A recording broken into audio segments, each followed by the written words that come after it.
are some notes for you? Like, so we were just talking about what? Just like what? What are we talking about? We were talking about relationships. Fun. And like do's and don'ts. And it was a conversation that I had. Don't fuck their sister, apparently. It's like a big a big thing. Or their stepmom. Yeah, what is the deal? All these rules. I mean, you fucking thought this was America. Porn is a lie. They are not down with it. No, the conversation. Here, pull this closer to you. You can move this thing. Okay. It's flexible. Yes, sir. Conversation was do's and don'ts of a relationship, and it was a conversation that me and my girlfriend had a couple weeks ago, and it was something. So boundaries. Yes. Yep. Something. Non-negotiables, flexibles. Did you guys get into that shit? Like, this is like absolutely no, or this makes me feel uncomfortable. Maybe it shouldn't, and I'm irrational about it. Like, did you guys get into it, or for this time it was just like this is A and this is B? It was. I had to kind of pry it out of her. Yeah. Well, it's not a conversation that people really have. Right. It's like this weird unspoken thing where it's like. I think that I didn't knowingly go into it wanting to discuss that or like lay out parameters or anything like that. But I had said something along the lines of, I know more about what I don't want in a relationship than what I do want. Sure. Because when you're trying to think about what it is that you want, you're just thinking about like, not that. Definitely not this. Well, that's something that that somebody had told me in my younger years. I was all like bent out of shape, and I went to go see the school guidance counselor. And he's like, adorable. This isn't what I'm here for. What college do you want to go to? But he had told me. You said, but I'm sad. I was too. And he had told me that that's what relationships are about in your younger years, is figuring out what you don't want and taking that into the next one. Yeah. And I laid a bunch of those things out. She had asked too. I wasn't like fishing for her. Yeah. She was like, "Well, what are some no's for you?" And I was like, I don't want a girl. Yeah, I said, don't fuck my stepmom. Yeah. I don't know. It might be a different story. Yeah. But No, yeah, it's not the same. It's not the same. But you're like, you can actually fuck. You can fuck. You my can. stepmom. I won't lie. I think some of the ones that I laid out were, I don't want a girl who, I'm okay with a girl who's confident in herself. Sure. But I don't want a girl that's like thirsty, posting like half naked pictures for likes all the time. Do you know why? I don't know. Right. And I get that. It's a very... I think it invites a lot of attention and like bad energy into a relationship. Interesting. I feel pretty secure with myself and confident, but I think that you're just, I don't know, asking for trouble and stuff like that. I think that you're definitely asking for more attention, and with more attention comes the high probability of trouble, right? Right. For sure. So I think that's a super realistic and reasonable thing to think. But I'd say, like, if I were taking the counter argument, it would be like, if your trust is in that person, it's like, it's okay if there's trouble. I trust you to not get into the trouble, because then it's like, obviously there is an extreme version, right? If I was doing the counterpoint, it would be like, well, then, do you let her show, skin when she goes out? Do you make her wear a snowsuit all the time? Because it's like, well, now you're inviting trouble. It's like, you don't want her to look too hot. Right. Because then they'll invite trouble. It's like, that's what I'm saying. There has to be that, but I get what you mean. It's an interesting line, because it's just my preference. No, yeah, for sure. I've dated girls who were... Liar. I was trying to look cool. I dated a girl who was a stripper one time. Ooh. And that was spicy. It was We spicy. support strippers around here. Yeah, that's right. We're just trying to put them through college. That was different. You know what I mean? I was a lot younger. I thought it was your wording. That was different. Well, everywhere you go, everybody looks at this girl like she's, especially if they know that what she does. Yeah, they want to call her Cinnamon. You're right. Like, why are they calling you Rachel? Right. It's different, man. Everybody looks at her as this dancer as like a piece of meat, like an object, like sexually, a thing. Yeah. Yes. So everywhere you go, there's always that How do they tension. know? Because she's clearly a stripper when you see her? She worked at a local strip club. Oh, okay. So people just literally knew. Yes. Got it. I was wondering if you just walked in Home Depot and people were like, stripper. Like, you could just fucking tell. Like, look at the size of them hoops. Not the fishbowl heels. Right. So I don't know, man. But that wasn't for you because you've done it. And you were like. At the time, I thought it was pretty cool. Oh, got you. Right. know? So the other side of that, right? Like, yeah, wanting that. Because that's another thing. Like, you don't want no one to find your woman attractive, right?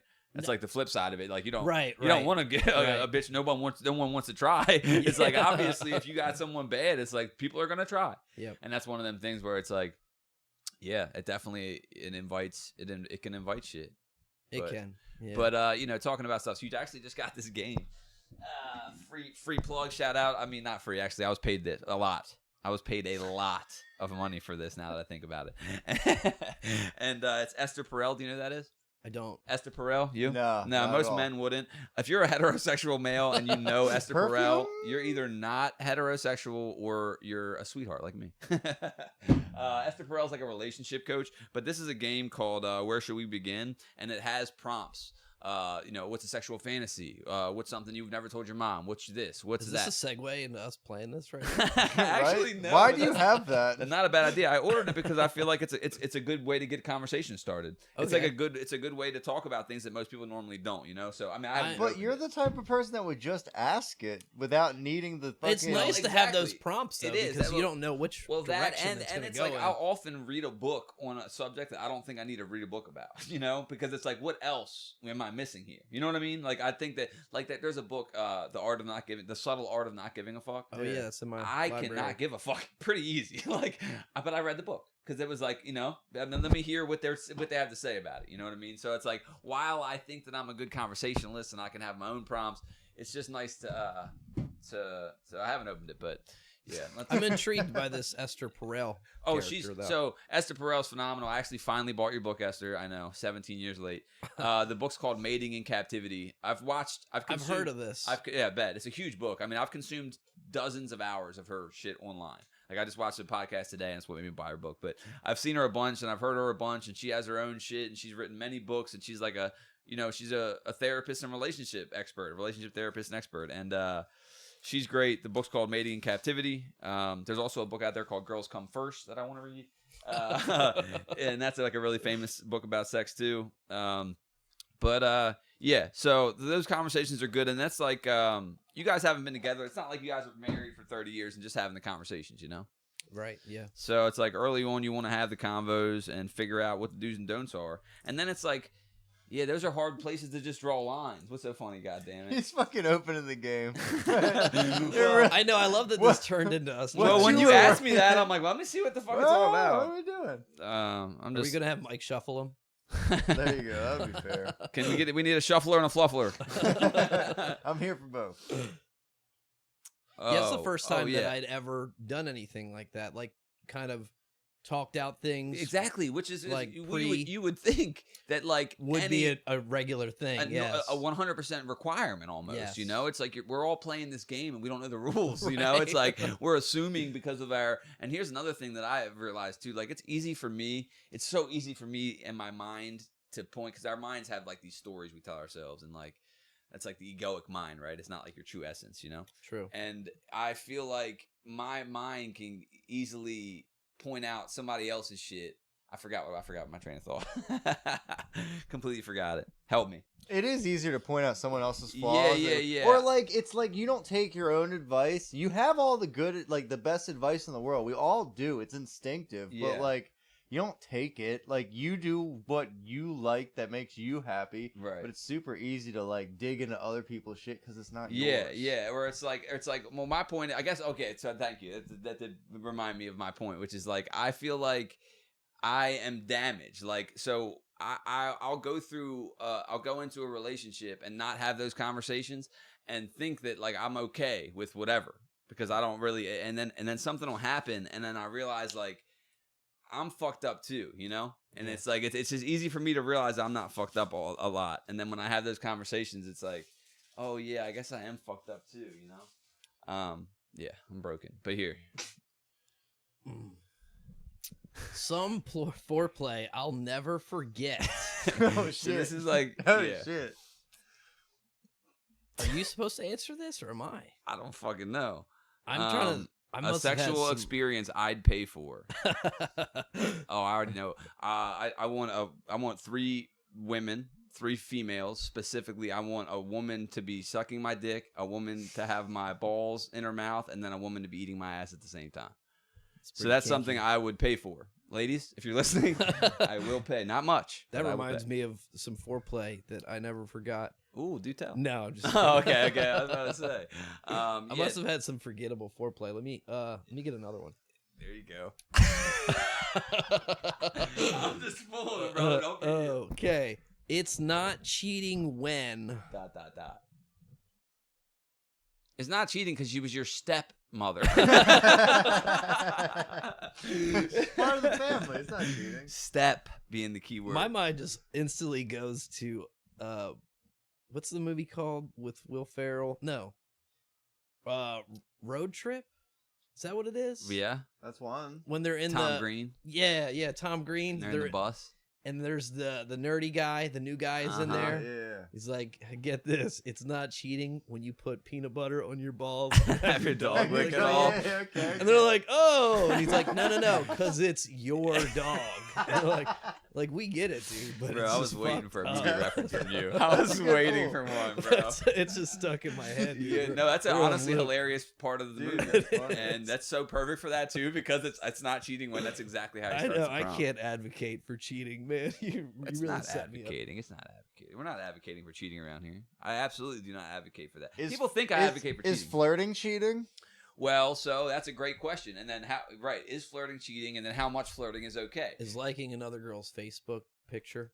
It Okay. fucking shouldn't be. Okay. That shouldn't be cheating. Listen. I mean, what Let me tell you my take on it. Are you putting the heart or the fucking thumbs up? You know what I mean? Right. It doesn't 'cause matter. There's a difference. There's a Well, difference. listen. Also, here's the thing that I think that I'm obviously an extremist, but I had people in a relationship bring up to me, Instagram, something I liked, or even I remember one time I was dating somebody, they brought up something I had liked, and I said, look, I liked the picture. In my mind, right? I like that picture. It's a good picture. So I'm going to show the person I liked it. Right? That's all I'm doing. Right.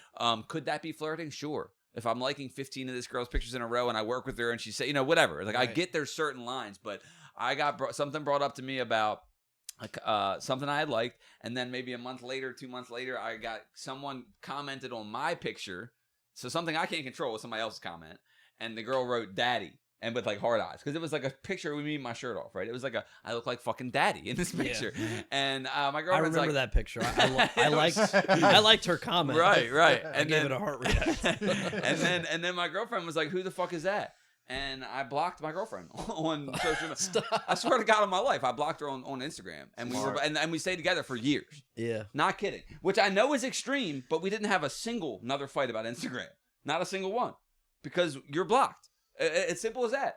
And I'm still cheating on you just as not much as when I was doing the thing. It's like, it's still the same. Nothing's changed. It's just now that we don't fight about it. Because that was it to me. It's like, all right, well, I'm not fucking the girl who wrote daddy. Okay? right. So whether you saw it or not, I haven't done anything different or wrong. So now I'm getting bitched at for something I can't even control. I'm not even doing nothing. So we're not doing that. I'm just, and I hate that it sounds juvenile when people bitch about it, the social media, because it's not. It's like, it sounds juvenile because it's like, oh, we're talking about fucking social media stuff. And it's like, but this is real life. It's like, that's what's tough about it. Well, the weight that stuff holds, yeah, for sure. Remember I told you when Ashley and I had went like, Facebook official, and I said, I know that sounds laughable. I said, but that means something. Yeah, in no, absolutely. Today. It does. You want other people to know. And that's the big thing. Well, it's a big thing. Well, it's usually if what I missed though. What about you guys? Remember MySpace? It would never tell you top 8. Like so and so commented on such and such's photo. You just do that shit in private. It was like as secret as sending a message. Unless you went to look at that person's picture and scroll through the comments, you'd be like, "This motherfucker." Facebook is out there to stir some shit up. Yeah, Facebook, dude, is out there. It'd be like, check it out, everybody. Justin commented on this picture from 2013. It's like, I don't need to know that. Yeah, we didn't know what we had. Yeah, well, turns out I'm commenting. That is a boundary though that was set. By her that I you're not allowed to comment on my pictures that I had violated. No, I liked the picture. Oh, okay. So what? You're not allowed to like any other women's pictures? No, it's not that. It's that. Someone specific? No. Okay. If it's sexual, I had volunteered myself. Said like, I won't like another girl's picture that's sexual, Clearly sexual in nature if I'm in a relationship. And she was like, okay, cool. That's cool because that's a button for me. Sexual in nature. So I came out and I said that myself. And then 2 days later, I get a message and it's like, what's this? And I was like, I really set myself up for it. Yeah. Because you were saying that you don't want her doing something and then you did it? No. I was saying that I wouldn't do that. Got I it. volunteered that myself. I said, why did you do that? Because you feel like it's disrespectful or because you genuinely feel like you're not gonna? Because the reason I don't say... Both of those. Okay. I would say. Got it. I've been... I've seen things like that. People that I know, and I know this is like judgmental and fucked up, but people that I know that are in a relationship, guys that I know, girls that I know, whatever, will like somebody else's provocative picture, and I just think to myself, like, it's not a good look. You know what I mean? Right. Like, I see that. Your partner probably sees that. And I had decided, some time ago, like, I just wouldn't do that. Right. So I get that. That was a conversation part of that conversation we had where I said, hey, and just so you know, I'm not going to do this. And then I did it. Yeah. As a male species, what do we think? Like, we're like liking these girls' pictures. They're looking at their likes and they're like, oh, he likes me. I'm going to go and like fuck him. Like, why do we like these photos in the first place? Because like he said, it's literally just evidence. We're just leaving little traces of evidence like that we're vaguely into. Is it like what's the reason though? Like, I mean, yeah, if somebody, it makes sense. I don't know. Yeah, I just like if someone's hot, I like the picture usually. Can't we just I think it's hot. like it in our brains and move on? Like, you know that what I mean? Is what I had. Well, then we should just shut down social media if it was up to you. No. We can go and like look at all these pictures, but we don't have to leave evidence, traces that we were here liking and looking at these pictures. We could have looked at all the pictures and not like left evidence we were there. I don't mind the evidence. A ghost. Personally. That's fair. That's fair. Yeah. Cool. Do you think those girls are going to fuck you for those likes though? Or is it just like a nice thing?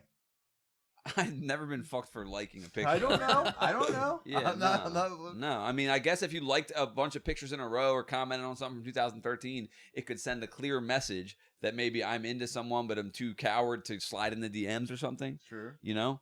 So I know guys will do that. Like I've heard women say that, like they don't like it when I've heard specifically they dislike it when a guy won't just hop in the DMs and say, hey, I want to do something with you, or I'd like to go do this, or whatever the fuck, or I'm into you, or I love your style, like I'll fuck with your vibe.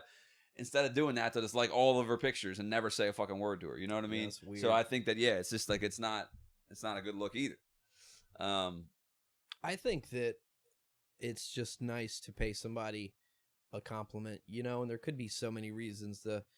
It could be like, hey, good for you for being confident, or embracing body positivity, or whatever it is. Like I've seen people out in public and I've complimented women. I'm like, hey, you have a really pretty smile. And they're like, oh, yeah, thank you. Yeah. I'm not hoping that she's going to be like, oh, yeah. Oh, you want to see this smile wrapped around your dick? Right. You doing anything later? You want me to come sit in your face? Right. It's just nice to compliment. It's nice to give a like. Yeah. Yeah. It's like a nice gesture. Yeah, I think That's so. All. It's a lot easier to do that on social media. All you got to do is click. Yeah, I do this thing in my head. Whenever I think in my head, oh, I like that guy's shoes, or I like that sweater, or whatever it is, I try to go, say it. Yeah. Justin, if you felt that, say it. I know this is some random guy, and hetero compliments are not that abundant. No. Like, I wish they were. I genuinely, here's what's so nice about it. Somebody said to me before that they mean more. They do. Well, listen. When a guy says it to you, they do. Like, they're not trying to fuck you. Right. There's no ulterior That's why motive. I like hetero compliments, because there's no ulterior motive. Right. There's no hidden thing. Hold on. They could be gay, and then it changes everything. I said hetero. I didn't say man on man. Sure. But like hetero and hetero. You don't that's not like a fucking thing, but like above people's heads. Like, No, you of don't course. know everyone. No, so I it's can't like know for sure. No, a random person. You know, if I compliment still some a gay good guy, thing. it might mean Dude, even more to him. It means the most. Right? It means the most. I like doing it at the gym. Like, damn, dude, you got some big ass traps. It's like, thanks, man. Oh shit, dude! Bring up the traps. Yeah. he would have said glutes if the fucking camera wasn't. I know. Yeah. Ultimately, we meet in the sauna after our workout session. Of course. And it gets spicy. Yeah, relationships are tough, and social media is tough, and yeah, I think that people like get good feelings, and then they think, all right, well, we should be together forever because we feel good. I love you, you love me. Well, we should be together forever, and then it's like, and then no one has any real conversations about like, what's your parenting style? Oh, we live together? What's that like? Oh, what's your financial situation like? Like, I get that the good feelings are flowing, you know, but you got to really have them conversations. What are the boundaries? You know, what am I allowed to do? What am I not allowed to do? And I've heard when you get into a really toxic relationship, it's like being a guest in your own life. And I'm like, God damn, that hit hard. Yeah. That just sounds miserable, you know? Yeah, that hurts a little bit to hear that. Right. I've lived it. Right. And that's what I'm know? saying. That's one of those things that hits you like, oh, wow, you can see that. But yeah, I think people just need to have the hard conversations. Yeah, I think that's probably the most adult thing that I've ever done going into any relationship. Right. As silly as it sounds, like no, but no one goes in with intention. Right. That's the thing. People just go in. That's my point too. It's like, yeah, to go in with any intention is like more than most people do. Yep. So the fucking bridge collapsed. I was gonna say, if it wasn't for social media, we waited so long. Then I don't know if I would have known about that. I woke up 4 a.m. and I was like, oh shit. And of course, it's an addiction. I'm opening up my phone right away before I do anything. Of course.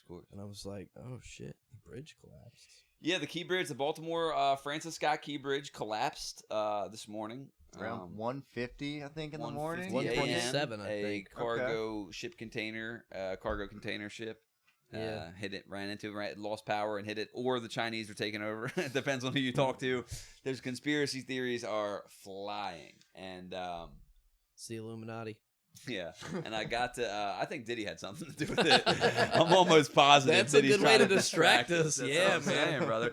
What are they planning? This is what people always say. I kind of laugh those things off, but I feel like somebody made a decent point. I'm not a conspiracy theorist kind of guy. I remember like the Pizzagate stuff and Tom Hanks eats babies and all that stuff. But that's not all conspiracies aren't bad and like a fake. Yeah. Some conspiracies just happened. Yeah, I mean, maybe they're just so extreme that we just refuse to believe that it and I'm not saying all of them. That's the thing about conspiracy theories. It's like, I'm not a conspiracy theorist, but I believe certain shit. But I don't believe all conspiracies. Right. But what was the point? Somebody was like, man, think about it. They're trying to do X, Y. I don't remember what they said the goal was, but they talk about like all the farms that had spontaneously, it became engulfed in flames ever since 2020. And then all of the food that we import. And I was like, okay, yeah, I guess you could make that connection. And I've never looked up about any of these farms that had supposedly caught fire. I've heard it from a few people. Right. And I'm just like, sure, if you say so. Like, I'm not drinking the Kool-Aid. But I guess. I don't rule anything out. That's the thing. I'm not gonna sit here and act like I know because I do believe, just based off of what I know, that the power went out. They had some power surges, and I don't know shit about big cargo sea container fucking ships, whatever you call it. I don't know anything about that stuff. But everyone was an expert today. Everybody is an expert today. Oh, dude. Yeah, it lost power, and then all those containers on there, and the wind blowing up against them, that becomes like a sail. It blows off course, boom, right into a pylon. And I was like, that bridge went down quick. Oh my god, dude! Yeah. I couldn't believe how quick and fully it went down. I thought it would maybe like one piece fall. That thing just went out. That's kind of what I thought too. I was like, man, they really bolted or riveted or welded that thing together. Yeah. Really good to everything except for the support beam. Yeah. I mean, it was like a direct hit and it took him out. And then I got to make my London Bridge joke. I appreciate it. Yeah. The Key Bridge identifies as the London Bridge. And people, were subtweeting me, without actually telling me, but they were like someone was like, imagine waking up in the face of a tragedy and the first thing you do is get on Facebook and make a joke. And I'm like thinking in my head, like, imagine waking up and having to be you. That sounds I fucking did see exhausting. somebody said, something along those lines. I will never make a joke in the face of a tragedy. It's like, dude, stop taking life so fucking serious. Yeah, that's my thing. And then it's also it's impossible. Doesn't mean that you're not sympathetic. I was just about to say it's impossible to them to be both. Right. It's like if you made the joke, how there's no way my binary black and white yes or no one or the other brain could think that you can have empathy and make a joke. And it's not like I was like making a joke about the people, the victims at all. I didn't say nothing about them. You know what I mean? Like I could have been. I'm just saying I could have. I was wondering how far you were going to go with that. I didn't talk about butt fucking any of these dead victims or anything. Like I just saying I didn't. Yeah, they all fucking look like Matthew Perry right now. No, I didn't even get into the victims. I was just saying that the Key Bridge now identifies as the London Bridge, and people were saying it's insensitive and it's just this, it's that, and then it's like, I don't know, man. People are acting like 9/11 happened. Yeah. Like, just like, I understand that it was a huge monument in the area, a huge landmark. It was a big, it's been here for a long time. But as far as like being a big part of us growing, no one like hung out on the bridge. Like, I it's know. going, it's people were like, just, post your favorite memory. And people who are like, I was on it last week. Like, yeah, there's like they're jockeying for who was on it the most recent. Yeah. And then people jockeying it's for like it could have happened to me. Dude, I'm like, it was insane watching the human psyche scramble for this and to make it about this. Like, and to make it about who cares more. Yeah. You And know, then who heard about it earliest? Yeah. Well, I was down there earlier. No, it's like I heard about it at 5. Yeah, I heard about it at 4:30. Yeah, well, I drove down to the Royal Farms at 3:30. It's like, bro, what are we doing? What are we doing? The people too who. And I believe that they have good intentions, but it's like, hey, does anybody want to go down there and help out? It's like, dude, just, relax, do your job. It's like, well, also, it's going to be a giant construction effort, right? But the life-saving effort is not like a Katrina or a 9/11. There's 6 people. It's like there are 8 people, under 20. I'm just saying, like, obviously it's a tragedy. Obviously, bro. And people are like, if it was your mom or your sister, yeah, sure, right? I get it. I'm still gonna get these jokes off, period. Right. But that's how I cope. I'm gonna get more jokes off if it's them because that's the only way. Only way I'm not gonna put a gun in my mouth. So it's like, yeah, my picture was like, yeah, I'm thinking about jumping. This is me from last week. No, I don't know, man. It's like, you know how many people are dead right now in Baltimore under a perfectly good overpass? More than 20. Right. It's like it's what we choose to put the human spotlight of attention on. That's like, well, now everyone must care the exact amount I do. Yep. It's like, what the fuck are we doing here? Or I care more than you do. Yeah.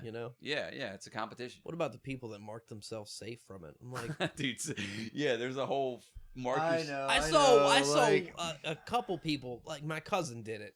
And I appreciated that because she works at the port. Yeah, if you're getting a bunch of texts all day and shit like that, I get it. Right. Like, if you work that early and you have to cross the bridge, like, I get it to a point. But other than that, it's like, it's a little much. People are acting like they lost a loved one. Right. Everyone that saw the bridge go down. And There's it's like it's going to fuck up. It's going to fuck up traffic a lot. It's going to fuck up the trade and the port a lot. But is it going to fuck up our day-to-day lives? And then people are just like, there you go, prices just went up.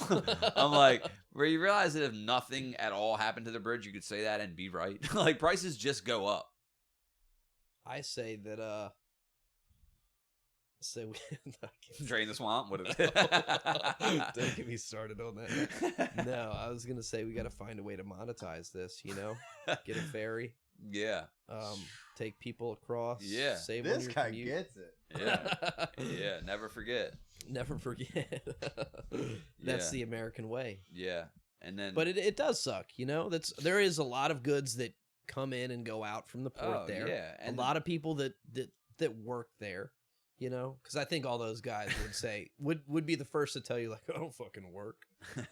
I saw somebody had made a post today like, hey, I know you guys are going to be out of work. If anybody needs a job in the meantime, let me know. And I just thought to myself, I almost commented and said, like, those guys don't work. Don't be taking shots at the port. They'll be the first one to tell you. Yeah, they got it pretty good out there. They do, but I was like, let me not be the topic of hate. Right. Or target of hate. Right. The port workers are like, no work. And they're like, so nothing's changed or... Yeah, they do a lot of business, though. They do. They get a lot of cars coming in that motherfucker. Yep. And apparently... And fentanyl. Sure. The fentanyl trade is fucked up. Maryland exports, or the U.S. exports a lot of what? What is it? It's fentanyl? Probably also fentanyl. No, we're keeping all that for ourselves. Yeah. I can't remember. I have no clue what we export, bro. Ugh. Kim Kardashian? I have no fucking clue. Just the videos. We keep her here. Right. I can't remember. It's some good. It would be fucking silicone. It's fake ass country. So it's like a consumable good, so that we farm here. That's soy. I wanted to say that, but that's not it. I'm just guessing. I don't know. Yeah. Tobacco? I feel like you do tobacco. Tobacco could be it. Bring back the drugs. Bring back the drug trade. The good old fashioned drug trade is what I say. Yeah. You're sober. I am. You're sober, so no fentanyl for you. No fentanyl for me. Not even like on a Friday or anything. Not even a little bit. Holiday? Yeah, that's how I count my sober days, you know? I get 5 a week. Okay, okay. So I've made it to 350. How many's in a year? 365. 365, yeah.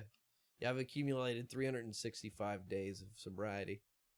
Good job. Weekends excluded. Yeah, well, yeah. Who counts the weekend? Right. They're not. Nobody said they have to be consecutive, business weeks, right? Business. That's right. Consecutive is overrated. Yeah. How's that been? It's been different. It's been. I was thinking about it on my way here. You know, a little nervous coming into this. We're friends. Sure. You know, I've known you forever. You're easy to talk to. Mike, you seem like a nice guy. He's not, but feel like glad that he's putting that off. I'm at ease. But I thought about it. I was like, man, if this time a year ago or more, I probably would have hit you up like, hey, is it cool to bring a 6-pack? Or, you know, is it cool to bring my weed pen or a joint or something like that, just to cope with the anxiety of conversation lights being on you, knowing that people are going to see this. And it feels good not having to need that. Yeah, I'll say that, like, yeah, so when people hear someone's sober, they're just assuming you were sucking dick for crystal meth. You know what I mean? That's why you weren't. You were sucking dick for, like, smearing offs. Yeah. Smeared offs and cocaine. Yeah. So, yeah, you weren't, like, you know, in the trade. Like, you're a business owner. You're successful. That's what I'm saying. Like, I just want people to know that it's not like you're Nick, who I had on recently. You're not Nick, you know? Because Nick's a junkie like me, like, full-blown, you know? Yeah. I like Nick. Yeah. Did you hear it? No, I didn't. No. I was gonna say you must not know him either. But you didn't have this habit that was like crippling from a third party perspective. But I think something that you just said is super important, which is like the why, the reason you're doing it, right? Not even so much as like how often you do it. Like when I talk about if someone's addicted to something or not, it's not even necessarily time doing it, right? Right. It's like, why are you doing it? Are you doing it to achieve? What are you trying to achieve, you know? And if you use it as a crutch for things like that, then I would say that, yes, you've become addicted, right? Because then it's like, why wouldn't you want to use that as a crutch? Yep. Even with the phone, it's like, it's a little comfort rectangle. You know? And I know I'm addicted to it because anytime I feel a little bit uncomfortable or a little bit bored, I'm directly on my little comfort rectangle. You know? I know I'm addicted. People don't like admitting it because it's like we need our phones. And I try to be conscious of that whenever I do that. Like if I'm in a new public setting and I pull my phone out, I'd be like, no. Yes. Well, I remember by calling it the comfort rectangle. I'm like, stop this. Yeah. Stop being a pussy. Like, what are you going to do? Have to talk to a stranger? Oh, my God. God forbid. Fucking, yeah, God forbid. And it's like, so I think that the reason that you're doing the thing is important, and it's tough once you start doing it because it works. Yep. That's the thing about those things is they work. And I feel like the more that it worked for me, the easier it was to like get caught in that cycle. Whenever I would go out and drink, I remember the instance that I decided to stop drinking. I went out for a friend's birthday party. Call that rape charge or is it something different? This is after that. I didn't have my come to Jesus moment then. Gotcha. I went out for a friend's birthday party and we went to Mosaic and there was Mosaic. Shout out to I haven't Power heard Plant. that place in a minute. That was my first time ever going there, you know? But I mean, I've had kids ever since I was 20, 21. So that was a whole new experience for me. Sure. And then I ended up running into a friend of mine who was the bartender. Next thing you know, I am like, somebody's like, you seem like you're doing good. You should probably stop. And I'm like, I'm totally going to stop. And I didn't. And I made an ass out of myself. I'm not going to go over how or why. But then that wasn't enough. I woke up the next day and then I had like 2 of my friends call me and they're like, oh my God, you were so crazy last night. And I was like, haha, yeah, that was fun. They're And like, you had the anxiety? The anxiety had like already started rushing back in. They're like, do you want to come pick me up? Do you want to come apologize? Dude, it was they were like, do you want to go out to brunch? And one of them was a beautiful girl, and I went and I picked her up, and I'm pretty sure I had an opportunity to sleep with her, but I couldn't even. She was like, hey, do you want to see a nude picture of me? And I was like, yeah. No, bitch, get away. Yeah, I do. And then she's right up in my face, and she's like, check it out. And I was like, whoa, that's pretty fire. Wow. I felt like I couldn't move. You know, I was like, does yeah. she want me to initiate something? Does she want... So we end up going to brunch. Anyway, we go meet up with another friend. And I'm sitting there. They have like we go to Two Rivers. They had like a... I don't know. What's the thing with the champagne? A mimosa. Mm-hmm. They've had a mimosa or 2 or something like that. And I am... on my 4th old fashioned, and I'm ordering another one. And they're like, dude, are you okay? And I said, yeah, I'm just starting to feel normal. And they're like, that's a problem. And I'm like, well, you know how after you go out and drink the night before, like the next day, you wake up and like you just feel so like overrun with anxiety and it feels crippling. And she's like, no, I just have a headache. And I was like, oh shit. She's like, you might have a problem. And I was like, I might have a problem. Yeah. Oh. And that was it. It was the last drink I had. Wow. So not brutal. No, it wasn't brutal. Which is good. I didn't tell you. Because it doesn't have to be. I didn't tell you all this stuff from the night before. No, true. But still not brutal. Like, nobody thing, died. Though. Right. When people are like, you have to really hit your rock bottom. No, it's like, I hate don't. that saying, man. I hate that. You can genuinely choose to climb up whenever. I remember saying that to a therapist that I went to some years ago. And she's like, no. She's like, I hate when people say that. You don't need that. She said, you just have to really want it. That's all. Yeah. Does it help to be a catalyst? Sure. Right. Does it need to happen? No. And then did you find Jesus very soon after, or Jesus was already in your life? I was raised, and I had always been somewhat involved in church. Like my mom was really big on it. I grew up Christian church. Yes, Christian church. I grew up next to a church. I was always going over, like even as a young guy. You got the full experience, like molestation and everything? Or... Yeah. Okay. Yeah, 10 out of 10. You should try it. That's why I'm a sexual deviant today. Same exact. Give me some. No, I skipped out on the. There was a questionnaire and it was like, "Would you prefer?" And I said, "No, child." You checked the no box for the molestation. Yeah. I said, "I'll just take the baptism over the pants." Right. Not the full blown. But it's always been a part of my life. Right. So you knew about God. I did, somewhat. I still don't know as much as I'd like to. It still feels intimidating, especially when you get around people who you feel like they're really it. Like, this is a good Christian. And I come to realize, like, we all have a similar goal in mind, and that's to be a better person. And, people aren't so judgmental. Good Christians aren't so judgmental. Yeah, it's kind of like the antithesis to the. It's like, right. Yeah. It's funny to see when people are. Right. Yeah. But I get that too. It's easy to get stuck in your, trappings. Yes. Because it's so easy to say that, like, yeah, anyone who's self-righteous about being a Christian isn't a Christian. You know what I mean? Yeah.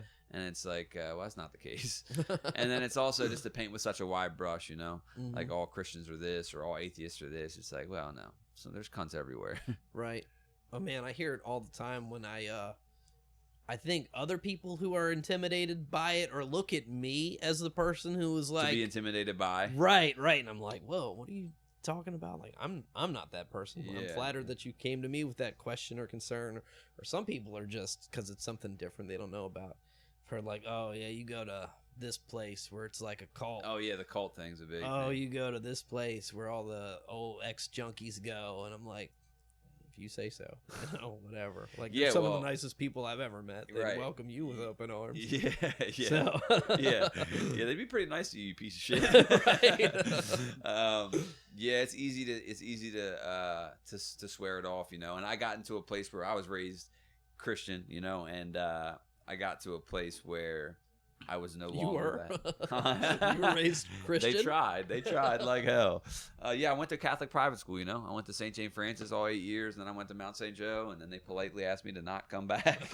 And so then I went to Northeast, and then they politely asked me not to come back. So I never graduated. But I was raised Christian.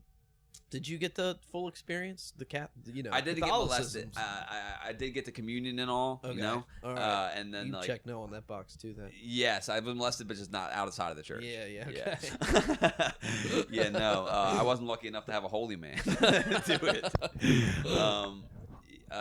Yeah, so the communion was always weird to me too. It's like I grew up in it, so I didn't realize that could be viewed as weird. The taking the communion and drinking the wine. Yeah. And it's like, I saw someone word it like you're eating the metaphorical skin and drinking the metaphorical blood of this man god. And I'm like, well, when you word it like that and you're having the children do it, and it's just like, I didn't think about that until I was this is strange. In church with my children. Right. And they're like, what are you doing? Yeah. Guys. And I was like, well, this symbolizes the flesh. Yeah. And I was like, wait a second. It just sounds kind of strange. Right. I didn't know how to explain it to him. How the fuck could you? A 6-year-old. No. It's hard to explain to me. I'm 34. I was like, just sit this one out, little buddy. I don't know what to tell you. Yeah. I think that I got to a place where I was not Catholic anymore, not Christian. I was mad too because I wasn't taught that this is something that people believe, right? I was like taught that it was fact. Right. I was taught that like we're right. So yes, people believe other things, but we're right, And so I guess this is the definite. I don't know what the word is, but how definite it was. Right.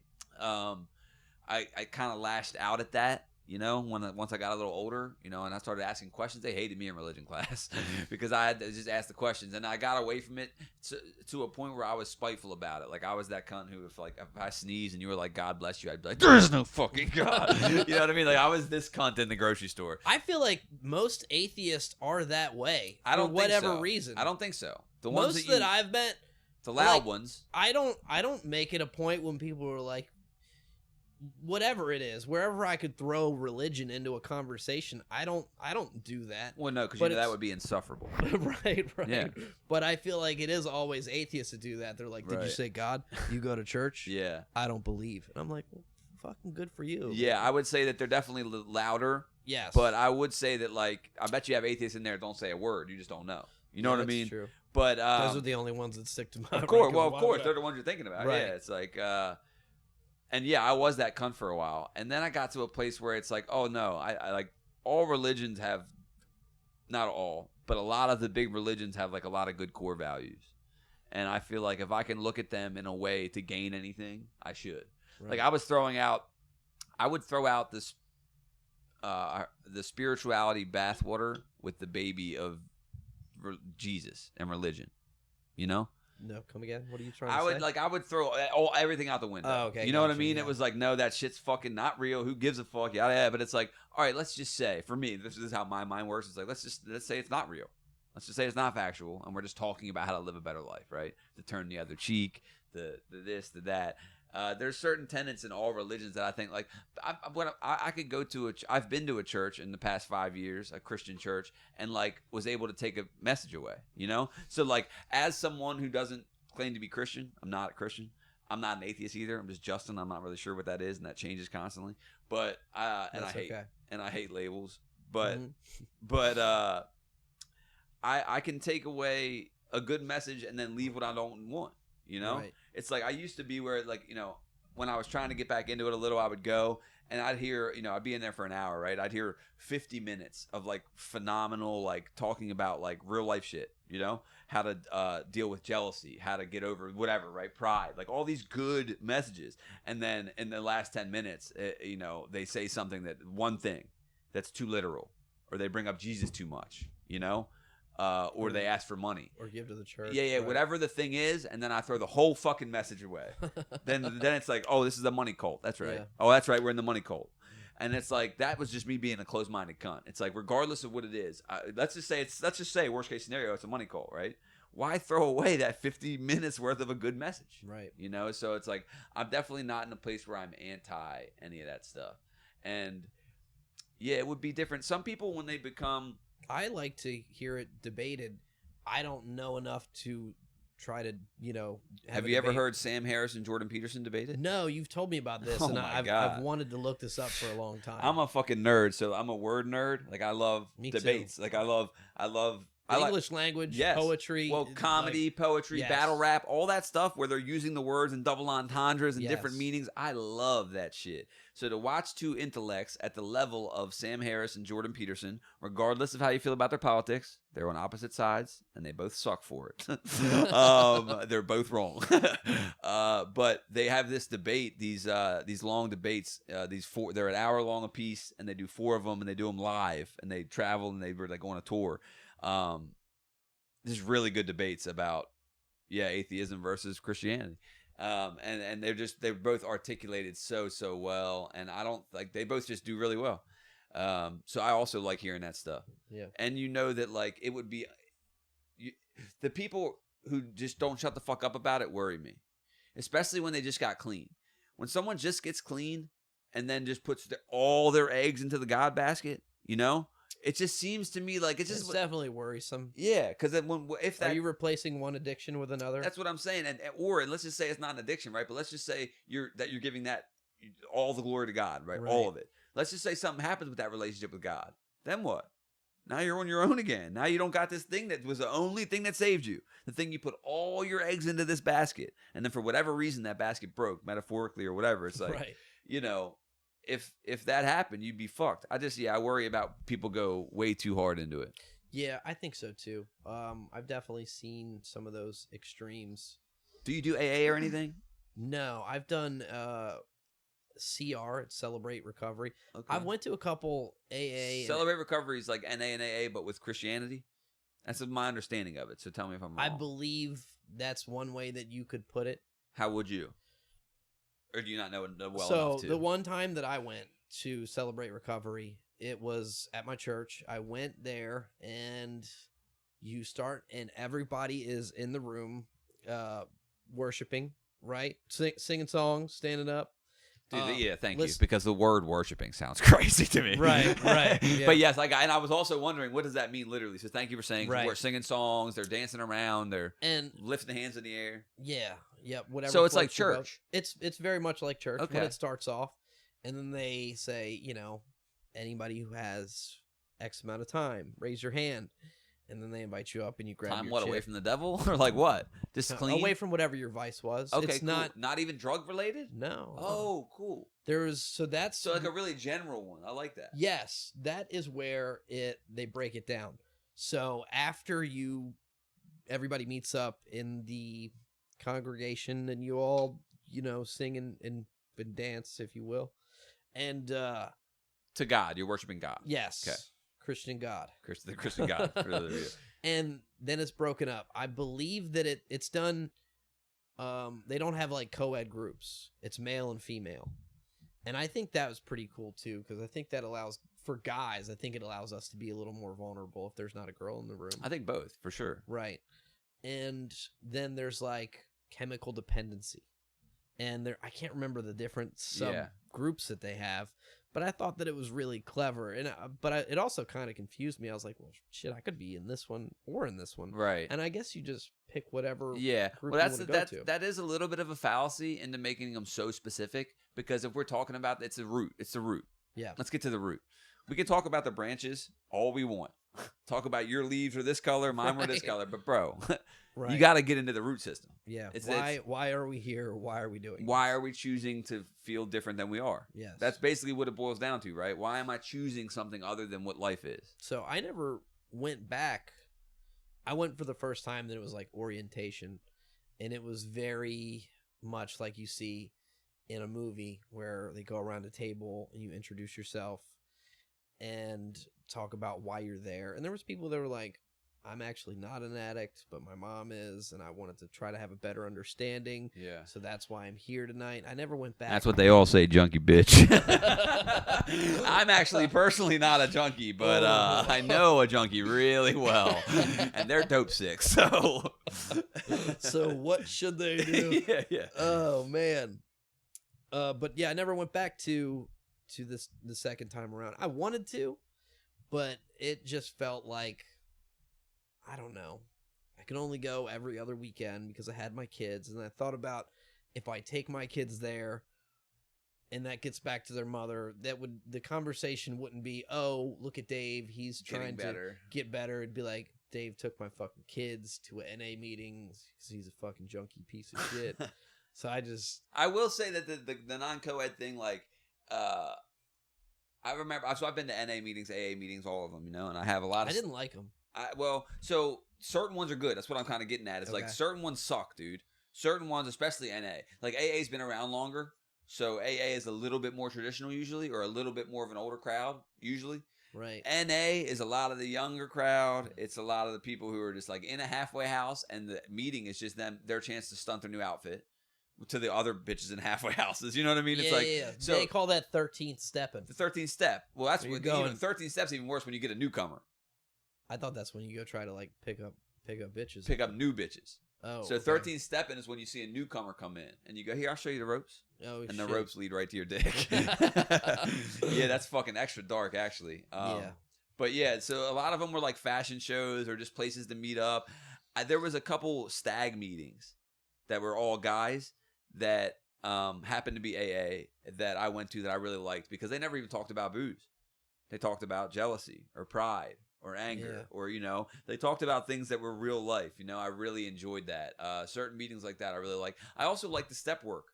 Like, there's certain things in the step work that I really like. There's certain things I don't like, but there's certain things I like the searching and fearless moral inventory of ourselves.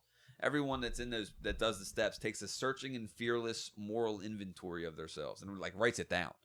No one's doing that. Like, it's just like, sure, anyone can, but who is? No one's fucking doing it. So it's like, I think that the average person with zero addiction could probably benefit from doing some of the step work, making amends wherever you need to. I always thought that the step work was very intriguing to me. Yeah, it's great framework. Yes. I've never like followed through with it. I've always intended to. When I first heard it, I was like, wow, that's what this is. Well, that's what the whole thing's about. And if we're being honest, it's about the steps. And I had the same thought that you did. When I briefly read over them, I'm like, everybody should do this. Yeah. Why wouldn't I do this? Yeah.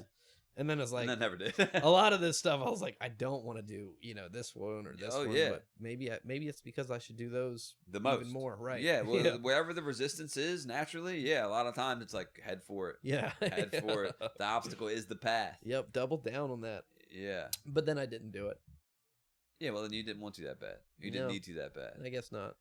But you stuck with the church thing. Did somebody bring you in there? Yeah. How did you get back in there? A buddy of mine knew that I was, I was kind of down and out. A lot of people in my life that loved me didn't approve of me drinking or my lifestyle choices or like these, what I thought were like subtle little things. And you could argue they were.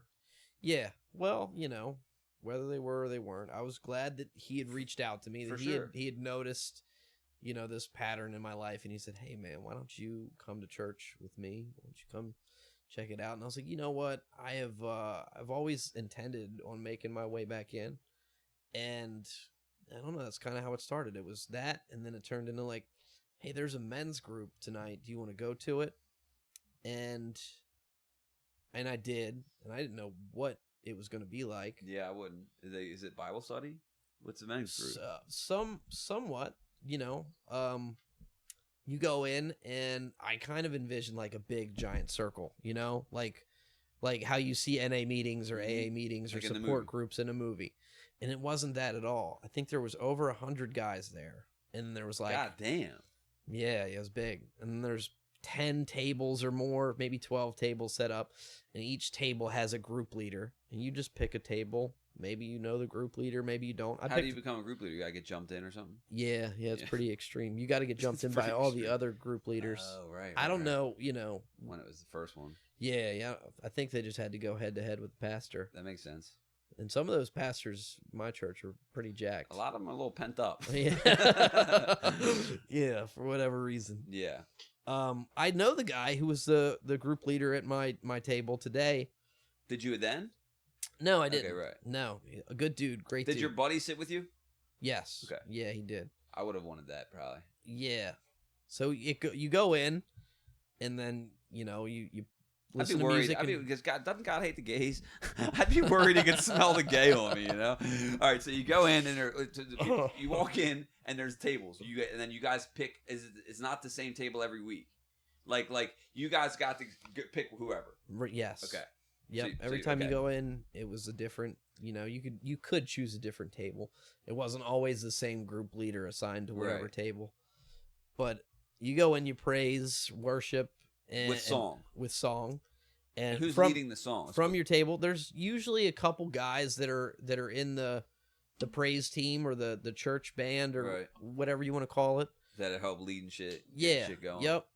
And I was Some surprised. of them songs slap. Some of the songs do That's slap, just the man. fact. Some of them are heavy rotation in my playlist. Oh, dude, some of that shit's so good. Tasha Combs and shit. Some of the ones that you wouldn't think that hit so hard, like Hillsongs. What are they? They're oh, good. Hillsong United. Yeah, I get a lot of them. I think my favorite one is, and I'll probably say her name wrong. It's CC Winans. Yeah, I'm not sure. Goodness of God. It's a live version of it. Oh, I love a And live version. It hits me I'm right a in the feels. sucker for a live every version. time. Mike Brielle loves it too. My kids, whenever I Yeah. put it on, or I'll even hear them like subconsciously singing it as they're like You gotta walking around indoctrinate them doing. young, brother. That's what I'm doing. You know. Playing it while they're sleeping. It's just Bible verses. Yeah, I do. I tell Alexa like, "Hey, read this really low." Yeah. And yeah, that's how we're getting them started, getting their feet wet. So you guys praise it first, and then what? So In you the men's praise group. first, and then a pastor of the church comes up. And he's there the And- whole time already? Yep. Okay. And he typically it was about whatever the message was That day. the previous Sunday. The previous sermon. Whenever Right. it was. And Sunday. then correct. And how that relates to being a man. And I don't remember what book or what chapter we were on, but one of my favorite ones was Oh, you got an example? Love that. I do, yeah. I was curious. It was how to be a man of integrity. I thought about this when you were saying the thing about getting a message. This is a message that I think that everybody should hear. Every man should hear, and it's how to be a person of integrity, how to be a man, how to be a good Christian man, and lead in your relationship, but give way to your woman also, and be honest and don't make empty promises that you can't keep or say you're going to, it could be down to the littlest thing. And that was the message in a nutshell. And the pastor had shared a poem that I love, and I think about it all the time. I can't wait until Brody's old enough. What is it? It's called, I believe it's called If by Rudyard Kipling. Oh. It's a good one. I think I can't think of it, but it sounds vaguely familiar. Yeah. I love a good poem. It's good. It's a little dated, Oh Christ! Is it like someone's gonna be No, No, it's not that extreme, but some of the examples, oh man, I should. Do you mind if I bring it up? No, I don't mind. Also, in post, can we change superimpose homosexuality on his shirt there? Really easily, actually. That's good. Do you have a problem with homosexuality? No, I wanted to say hate is a homosexuality. This is a homosexual positive podcast. I think the gays are the best people because, one, they don't procreate, which is the worst fucking problem we're dealing with in this country. Debatable. Like, what do you mean? It's debatable. We're fucking overpopulated. I think we're overcrowding certain I'm- areas. I'm like overcrowding certain areas. Yeah, I'm liking what he's. Yeah, Marley. But still, unloved kids, dude. You just, I don't know, man. Like, some of these motherfuckers have like 8 kids. You can't love 8 kids equally. I don't give a fuck who you say you are. Like, it's not possible. You don't have enough time in the day. And then you have like time's the problem. The love's not. Dude, I don't give a shit. If you're a cool parent, you'll tell me which kid you love the most. Yeah. And listen, it changes. Everything changes. Like, I have a favorite band but this level, week, but there's a base band level of love that's there. Yes, of course you love all your kids. Yeah, you love them all. You would murder for all of them. Which you is still why have a favorite. Yeah. But we should procreate. Fuck. Come on. Let's be honest with ourselves. Like, it's not a bad thing. Like, it's a good thing. It means this one has like shown himself. Well, people are just worried about what everyone else thinks. That's why they can't answer, honestly. And they'll even say, like, I know parents who, like, if they have 2 children, they'll post a picture of their son and then feel the need to be like, yeah, my daughter wasn't around. It's like, what the fuck? Because other people, genuinely, like, they'll tell me, like, yeah, well, I was told, or someone will say something. They'll say something about how, oh, this kid is so perfect, yada, yada, yada. And then I'll be like, oh, very cool. And then that's all I'll be like is, oh, wow, very cool. I'm glad to see this, whatever. And then they'll be like, now, not that my daughter's not. Like, my daughter's great. And I'm just like, you don't have to explain to me that you love your children. But it's like, sometimes you do. Because the people are weirdly judgy about other people's parenting. Yeah. You like one of your kids the best? my daughter asked me that the other day. And well, you got a lot of her. What'd you tell her? Well, she was the only one that was present, so I said, you, of course. Yeah, it's like... That's the cool answer. That's the cool answer. Yeah. I know, which one of your kids you love the most? He's like, who's around? Right, who's within earshot? Who's closer? That's perfect. I went with the typical, like, no, I love all you guys the same. Of course. And that's the thing. Love it really and like is. are different things. Love and like are different. It's yeah, man. I love them all very differently in very different ways. I don't like any of the motherfuckers. You're the best guest so far. If that's what you said. No, he's not. That's exactly where I was going. I wasn't gonna say it, but since you did, I don't have to, brother. Yeah, it's cool. I've got very different relationships with all 3 of them, and there's different things that we of course we each enjoy. Different relationships. Yeah, you've been a father a while, man. 11 years. Yeah. In a row, right? Yeah. Yeah, that's impressive, man. Yeah. Yeah, I started out at 21 years old. I was a baby.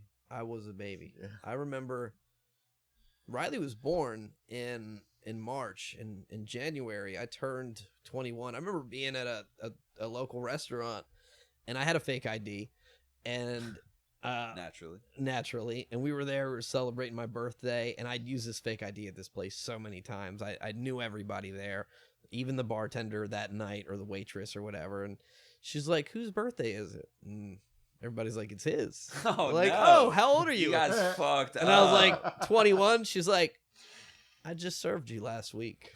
I was like, "Well, it's this week now, bitch." I was like, "Oh, that was this ID," and I thought that she'd, be fine with it. She'd be fine with it. She was a little in her feelings about it. She took it personal. She did. But everybody, the owners knew. Yeah. You know what I mean? That I was. It's all a facade. Now they can't pretend they don't know. Right. Type shit. Exactly. Yeah. But she really didn't know, this one particular waitress. And yeah, I don't know. Even that didn't make me like grow up and get my shit together. It wasn't until years later. Yeah, so having a kid doesn't do it, right? Not inherently. Dude, not honestly, by itself. that's the best news I could, like. I need to hear this because I sometimes think maybe I should just have a kid. I'll become an adult. Well, yeah, you should speak on it. No, I don't know. I mean, that by itself can't make you just a grown person all of a sudden. But I guess it's obviously opening up a whole new door to life and love. And yeah, I mean, I'm sure. Yeah, why am I talking about it? And yes, I mean, there's all kind of things that come with it. You're responsible for another person. Yeah. And you have to put them first. And I didn't do that. I had a really good system of people around me. Oh, that's important. That were probably unknowingly enabling me to continue on with my shitty behavior. And I think they had the best intentions, but yeah, I think they were just helping you. Right. I don't know that they're enabling. It's like the conditions were decent, so you were able to continue. Yeah. But it's not so much. I think they had, my daughter's best interest. Yeah, it ain't like they're handing you money like at heart. Go get yeah. higher. No, it was more like, whatever. I'll keep her. Right. She can sleep here. Like, Yeah. go out to the bar. Go out and have some drinks. Well, because also it's like you're a kid. Yes. So your whole system feels that too. They're like, Very he's a much. fucking kid. You know, it's like, just imagine me at 21, dude, having a child. I still don't know how I did it. It's amazing to me that Riley, my 11-year-old girl, Is alive at all. is alive, or is just amazing as she is. And I know everybody says that about their kids, like, "Whoa, she's amazing. You're biased. She's so perfect." You know, she has her flaws just like anybody else, but she's so sweet and so kind and so Must have got that from compassionate. my mom, huh?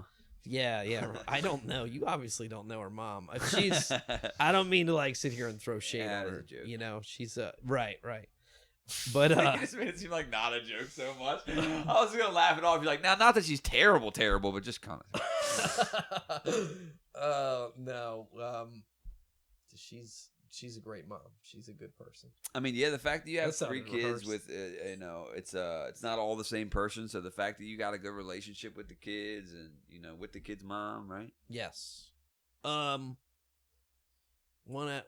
would say 1 out of 2. It's out of the moms, not the kids. Out of the moms. All the kids fuck with you. Yeah, all the kids fuck with me pretty hard. Good. That's huge. Yeah. Like that says a lot in itself, for real. Because they could just choose not to fuck with you, especially with all the different dynamics. Oh, it feels so good. The kids always want to spend time with me. Always want to be with me. My house, I just try to make it their safe space, you know, where they can express themselves, they can have fun, they can be themselves, and I think that goes a really long way. I read something recently that said kids that don't act out at a certain parent's house or do act out at another parent's house is not so much it's not such a good reflection on the one parent. It's like maybe they're afraid to express themselves and their emotions and their, you know, whatever. And I'm not saying anything other than I allow for that stuff at my house with my kids. Right. And I don't claim to be a perfect parent by any means. I'm definitely not. You know, I'm learning every single day. Yeah. And the day you stop, you stop. Yeah, yeah. I always say to people who are worried about, I think that's what makes a good parent. Just like I think that's what makes a good Christian, is like that constant, like evaluating yourself. Is like, man, am I doing this right? Not shaming and guilting yourself. Right. Which Christians can fall habit to. Right. For real. That's like the Christian guilt and shame and shit, Yes. and the parent guilt and shame. Parenting out of guilt and shame ain't the move. So, No. you said, just evaluating. Not non-judgmentally. Yep. Yeah, people who are doing that, I think, are the best parents. Yeah. People who are, like, always taking inventory of, like, how am I doing? What am I doing? Could I have done this differently? Right. The people who, because I've had people, the people who are confide in like, me. I know what I'm doing. I'm fucking great. I'm like, the people know, who, dude. Right. It's like the mom who's crying, like, I'm such a bad mom. It's like, well, I know you're not. Right. You know what I mean? Because you give a fuck this much. Like, you're actually seeing and taking, hopefully taking measures to change that. Yeah, I don't know. I couldn't do it. You want to adopt me? Yeah, sure. What's one more? I always say that, Did you get snipped? No, I did not. I'm not ready to close the door. You got a loaded gun? No. Yeah, I do. Yeah, I you got a dick full of cum, brother. Yep. Yeah, I'm not shooting You got blanks. live rounds, brother. I'm not. I know that it sounds crazy because That don't sound crazy. here I am. I'm this guy that has 3 kids and 2 baby mamas. I don't even like saying it. We don't have to say it like that. But 2 baby mamas. But I got my 2 baby mothers. That's my cross to bear. But I'm not ready to close the door on that chapter of my life. Oh, baby mamas. Well, that's technically. I mean, yeah. I mean, yeah. And it sounds funny, but if I'm ever to have kids again, if I say that, it wouldn't be a baby mom. It would have to be with my wife. It would have to which be. then would be your baby mom. I'm saying you're opening the door to have more baby moms. Yes, right. But I think this goes back to that, like, the conversation thing and laying out boundaries. And I've always thrown caution to the wind with having children with women. It's just been like that sounds crazy. I know it is crazy. Right. It's fucking insane. Right. But that's what I've done. That's how I've gotten here. And I've got that's big to admit. It's like that's not because yeah. most people do. That's the truth, though. Look around. It's like you think every one of we know people who have kids, right? It's like, oh, you guys were doing that super intentionally. Right. You guys sat down and like thought, no, motherfucker, people are just coming. Right. It's like if we're being honest, dude, people are coming where it's warm and wet. You know, it's like it's pretty simple. Feels good. It's insane that Melted that cheese. alone, that Yep. it don't take long. No, I mean, it especially for some guys, you know, I think it can be, for me, it can be very quickly sometimes. So it's like, 2.5 minutes for 18 years is brutal. That's my personal record. Also, 18 years is such a funny thing because it's like once they're 18, they're dead to you. If they're great, if they'd be 18. Otherwise, well, yeah, and always also, more. Well, and also it's like you don't more. just cut them off at 18. It's like they're your children forever. Sure, The whole I'm 18 not saying years you cut thing them is off, funny. but But some people act like that. That's what I'm think saying. You're gonna kick them out at 18, but really, I've seen some Well, young yeah. parents do that. or so. Do that stuff like I sacrificed the last 18 years of my life for you. I'm 30. It's like a sentence. They talk about like a sentence. They're Yes, I'm 36 now. I'm going out to the bar. I'm going. doing. I never got to have my childhood. You stole it. Right. You child stole it, and I have resentment towards you. Yeah, I have resentment towards you for People raising do you. act Absolutely, that way. Yeah. absolutely. I can't see myself being like that. I'm excited to be a grandparent one day. And you're excited to My see kids that are fucking grow up. yeah. And I think grandparents have it so great because you move at life through a slower pace. You're not in your younger earning years. You're established. You don't have to, it's not this hustle and bustle, and you don't take everything so serious. No, you get like a license to, Yep. Yeah, I look forward to that. As crazy that sounds, to a father to a 5, 6, and an 11-year-old. I don't think that sounds crazy. I mean, no crazier than anybody else walking around talking crazy. Right. I mean, I see grandparents, and I'm just like, fucking good for you guys, because, I always got to be the one that's like, stop, no, don't do that. Get that out of your mouth. Don't hit your brother. Don't do this with your sister. They get to load you up with the sugar and give them back to the... Yeah, and then, they're always saying something like, oh, just let them go. It's like, you don't have to fucking deal with them. Yeah, well, right. It's so different, right? Everything they fucked you up with, they don't have to do to them. So it's like, leave it on you. Can we talk about your dead dad? Yeah, let's talk about So him. your dad's dead? He is. High five? Yeah, I'm in the club now. I only let people on now that ever have a dead dad. It's like my new thing. It's like, dead dad? No, get out. Wait a second. Is that true? No, it just happened. It just so happens, like the past few guests I've had have been dead dads. Damn. That raises questions to some of the guests that I've seen on here. I'm like, I didn't know that his dad was dead. That sucks. But not all of them. Okay. All right. No, not all of them. Just moving forward, my dad is very dead. Moving forward, he's so from here forward, super dead. Yeah. He died in July. This past year. So less than a year. Mm-hmm. How's that been? It's been fun and exciting, hilarious, all that stuff. It's been a lot of things. Been a real hoot. Yeah, it has. I heard a quote from Paul Rudd the other day, and it said something along the lines of like, losing a parent is kind of like nothing's ever the same after that. The world is always kind of, and I'm probably botching this, but the world is kind of always off its axis, and it never rights itself. And I can feel that, but I also feel very lucky. I lost my dad at 31 years old. I know some people that didn't get that much time. Sure. And some people get a lot more. Yes. And that hurts too. Like, I hate to say it. I'm jealous when I see other people, and I'm like, that's okay. Fuck? Like, yeah. There's dads like in it. My dad was 67 years old. Yeah. Especially like sometimes you'll see somebody else's dad is a complete piece of shit. Yep. Doesn't give a fuck about his family, lives till 99. Yeah. And you're just like, what the fuck, man? Yeah, like, why do you get this? But yeah, it sucks. My dad was definitely my best friend. Yeah, you were. Yeah, I was gonna say, if you know you know your dad. Yes. Like, you know what I mean? Yeah. It's not like that with everyone. Like, I know you. I don't know your dad. Opposite. I wish my dad was dead. Fuck. Sorry, Dad. Yeah. Should have done better.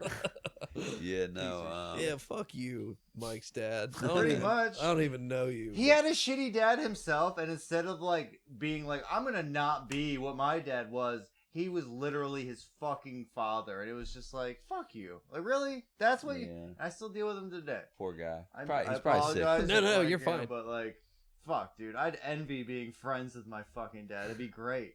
But no, I'll just fucking resent him for the rest of my life. I always... Your choice. You're allowed.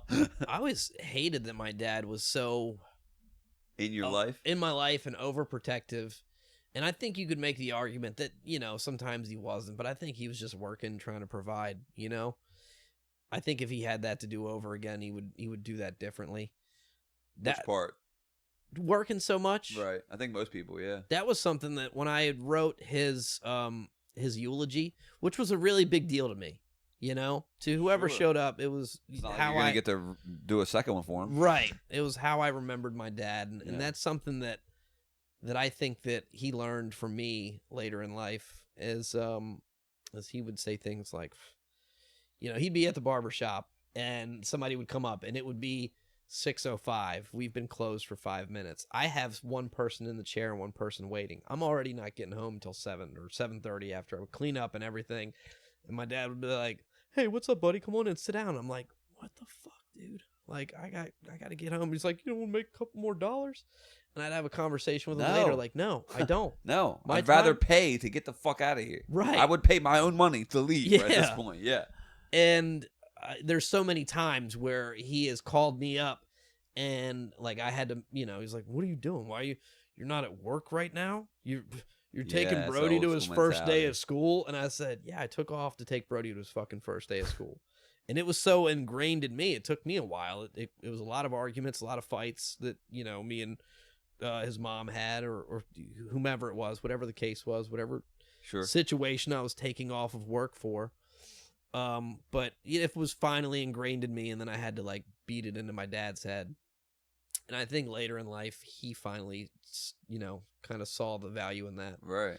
As being around more. So I think he would have changed that. You mentioned that in the eulogy? Yes. Yep. Yeah, I think that's something that I taught him. You know, that was my whole thing, is like my dad taught me so much. You taught him to slow the fuck down? And I think that I taught him, and I'm so glad that I got to see him be such a good grandfather to all of my children. Yeah. You know? Yeah. They all love him. Just the other day, and they all remember him. Brody's, you know. That's a blessing too. Man, that's huge. Yeah. I was taking Brody to the barbershop the other day, and he had bedhead, and I was like, "We just took a shower last night. I'm not washing your hair. You got to put a hat on, dude. Like, you're going to the barbershop. You can't go looking like alfalfa." And I did. And I was like, "You can pick one of these hats. I don't care which one." And he picked out a bucket hat, and he said, "I want to wear the pop hat." Because, you know, it's my dad's thing. He was always like track suits and bucket hats in his later in life. He almost looked like a retired mobster or something. Cozy. Yeah. Cozy retired He was mobster. all about comfort. So that felt, you know, pretty good for Brody to see that and relate that to my dad. Yeah. Grieving's weird, huh? Yeah, Someone that close? That's the closest person to you that you've lost, I assume. Yes. Yeah. I heard a quote that was like, "Grief is the price we pay for getting to love someone." Have you heard that? Yeah. It's a nice one because it's like, well, as soon as I have not heard that, but I'm just processing. Grief is the price we pay to get to have loved that person. Yeah. And when you put it that way, it's like it's worth it every time, right? Mm-hmm. That's something that I always say when I talk about losing my dad, is you hear a lot of people, we were so close, you hear a lot of people say, "I wish I would have said this. I wish I would have said that." I don't have any of that. Oh, that's nice. Yeah. I love my dad so much, and him and I are both like a little more emotional men, you know, or in touch with our feelings. I think a lot of people would be surprised to hear that about my dad, but he is. I was going to say, I know that about you. I didn't know that about He's him. very, very tough outer shell, you know, and he grew up. Soft, mushy inside. Yeah. I think my uncle's that way too. I think it's like a Martin thing. I don't know. Well, listen, I think that's kind of the best. I think you so, know? yeah. It's like to be way too, you know, most guys are way too far to one side. I always used to envy those guys growing up. Be like, why am I not like more of like, oh yeah, that, you know, because masculine... you were emotional? Yeah. Right. Mm-hmm. And when I felt so weird and out of place. Growing up, you should feel weird and out of place. Right. Everyone's telling you you're weird and out of place. Yeah, it's like, and then just seeing everyone else, like you said, it's like, why is everyone so tough? Right. How did they get so tough? Right. And it's like, I don't know either. I was wired into where it's like, I'm emotional as well. And it's like, I just learned to get these jokes off, you know, because it's like, I'm either going to laugh or I'm going to weep. So, I'm able to feel things a lot too. I didn't know that about your dad though. So you guys had the conversations. You guys got to really get in there and have the conversations. Yeah. You know what I mean? There's not a lot of unspoken things. No, there wasn't, man. There's a lot of cool stories I heard that he was like, I don't know why he didn't tell me. But what, after he died? Yeah, from other people and shit. Yeah. But a lot of stuff that I that happened with him, I did know. I feel like I knew my dad really well. It does suck that he doesn't see where I'm at today, because like, or tomorrow, or the next day, or right. the next day. That's heavy. And I love when people say, like, oh, he does see. I'm like, yeah, I know, but I can't talk to him about it, like, physically. Right. He was so worried about me and everything that I was going through, like, with this child custody battle, and he knows that, like, drinking was this vice that I was trying to give up on. And well, you believe in the heaven and hell thing? Yes, I do. Yeah. Well, then you do know he is, or you believe that he is. I do. It. Yes. So that's nice, but obviously you would want to see the seeing. I would, yes. I would like to have, like, a real, like, physical, like, in-person conversation with him. And, just hear what he has to say. I believe that he's proud of me. I believe that he's, watching down on me and seeing all that I accomplish. And it's just not the same as having him here, of course not. Yeah, that shit sucks. And it comes in waves, too, the grief. It does. It's like you don't know when it's going to hit you. And then you'll be like, am I grieving wrong? Am I, Am I too affected? Am I not affected enough? Should I be affected not as long? Should I be affected longer? It's like, it's just a weird thing that there's no rule book for. No, everybody grieves differently. I've never looked up, like, the stages of grief. I think maybe I have, but I've never, like, really read about them or tried to identify where I was. Denial, something. Yeah. Anger. And acceptance. Yeah, I think I've got to acceptance, but I don't know if I had a chance to, so many things that happened in my life at one time while my dad died that I don't know that I could really feel it. Right. And that's why I have an issue with, like, now we should understand as much as we can. I'm for that. I'm all for all the information. But human beings have this necessity to fully understand and then to label things and make it linear. Like the stages of grief, right? Right. Stages work like 1, 2, 3, 4, right? Right. They're in stages. Mm-hmm. So then it's like, well, I thought I was at acceptance. Why am I angry a month later? You know what I'm saying? Mm-hmm. Because it's not like, to me, it's like that's a fallacy to be like 1, 2, 3. It's like these are all part of it, and they're like this. Yeah. That's what people do. It's constantly fluxing and moving, and like it's really difficult to be like, yeah, well, I'm at this point in the grieving process, because it's like, whose grieving process? You know?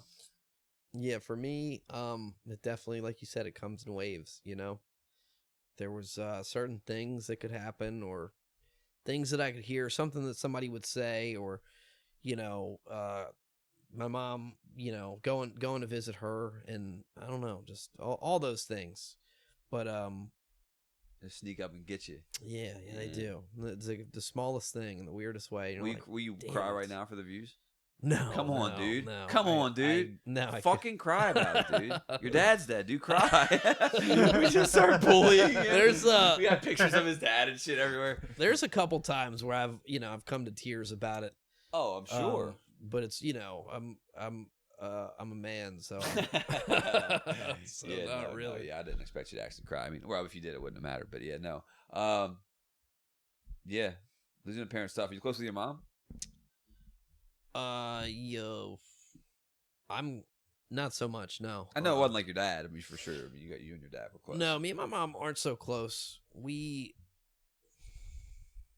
have a very unique relationship. It's a relationship that needs a lot of repair, right?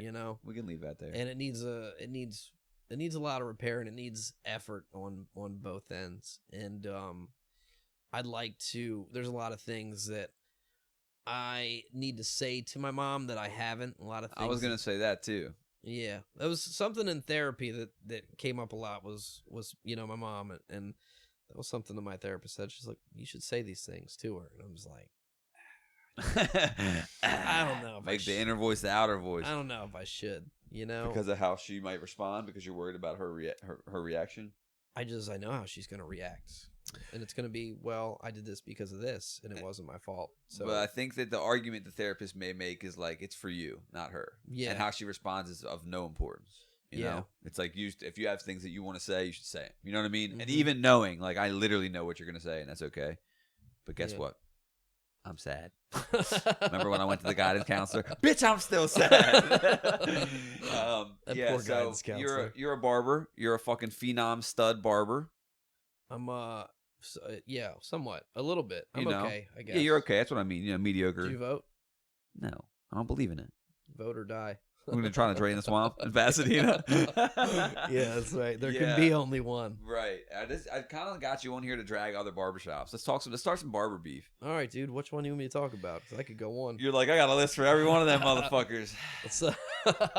Oh man, we were actually we weren't really talking. Well, we were kind of barber beef. We were talking shit in the barbershop. I love it. I was kidding because we were all going on about, and you know about where I used to work.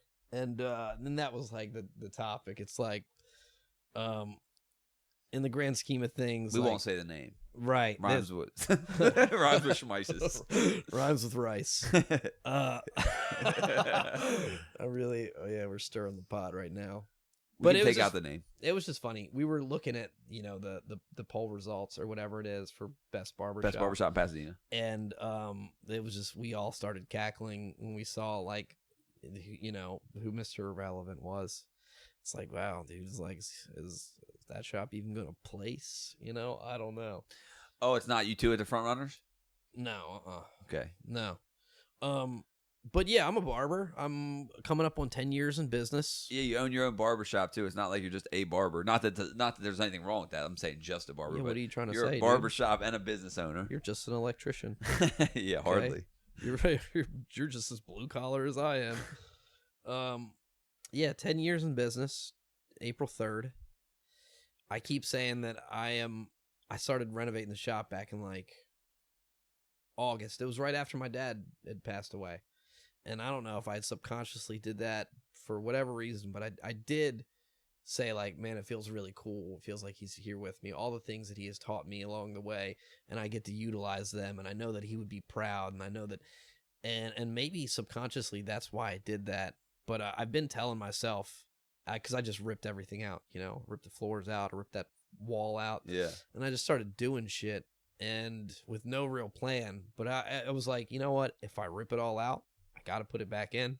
Like, it's got to happen. Yeah, you're forcing your hand. Yeah, and I've really kind of lost steam with that as of late. And I gotta get that done. I said that I would before our 10-year anniversary, and that doesn't.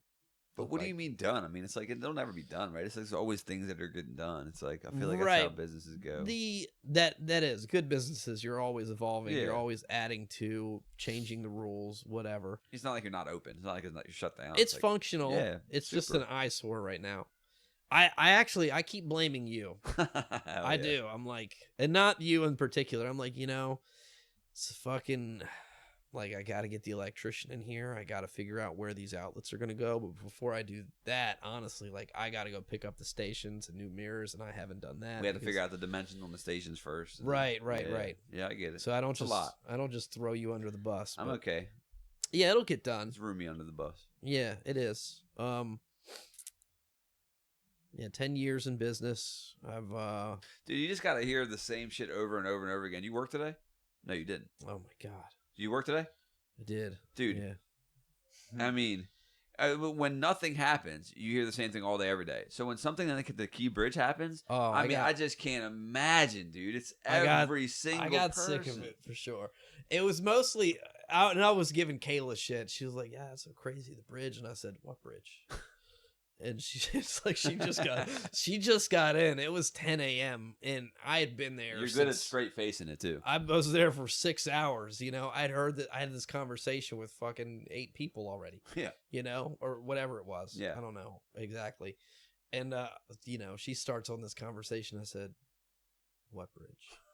And she was like, "The Key Bridge. Like it collapsed. It got hit by the."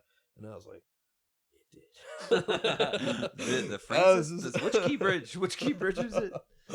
Yeah. Oh man. Yeah. I hear the same shit over and over again. It's nice though because I know that when something new happens in my life, like fucking poor James has to hear about it, however many clients. The other barbers in the shop, right? Yes. Because it's new to the client, right? I come in there, I'm like, oh, Dave. What's new? I heard that, this is. And so James is probably like, oh my God. Here we I go with never this thought about fucking the other story barber. again. But I don't know.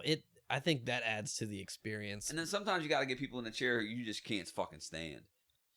I mean, you don't have to say it, but I'm just sure that you do. And maybe it's like, that's what's same with like a girl at a bartender job. Like, I just feel like any job where just anyone can come in and like, I'm stuck.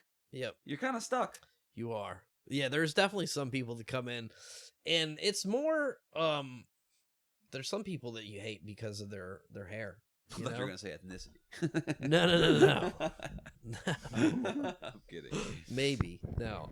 You're like, I did. Just differently. Yeah. Don't get me started on those curly-headed guys. No. Let's not even go there.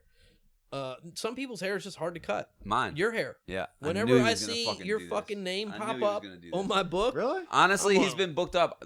We're not even recording. I need a haircut. So the reason I got you here is because you've been booked up for 2.5 weeks. No, just kidding. Can I use the restroom real quick? Yeah. Cool. Please. Yeah, please do. Please do.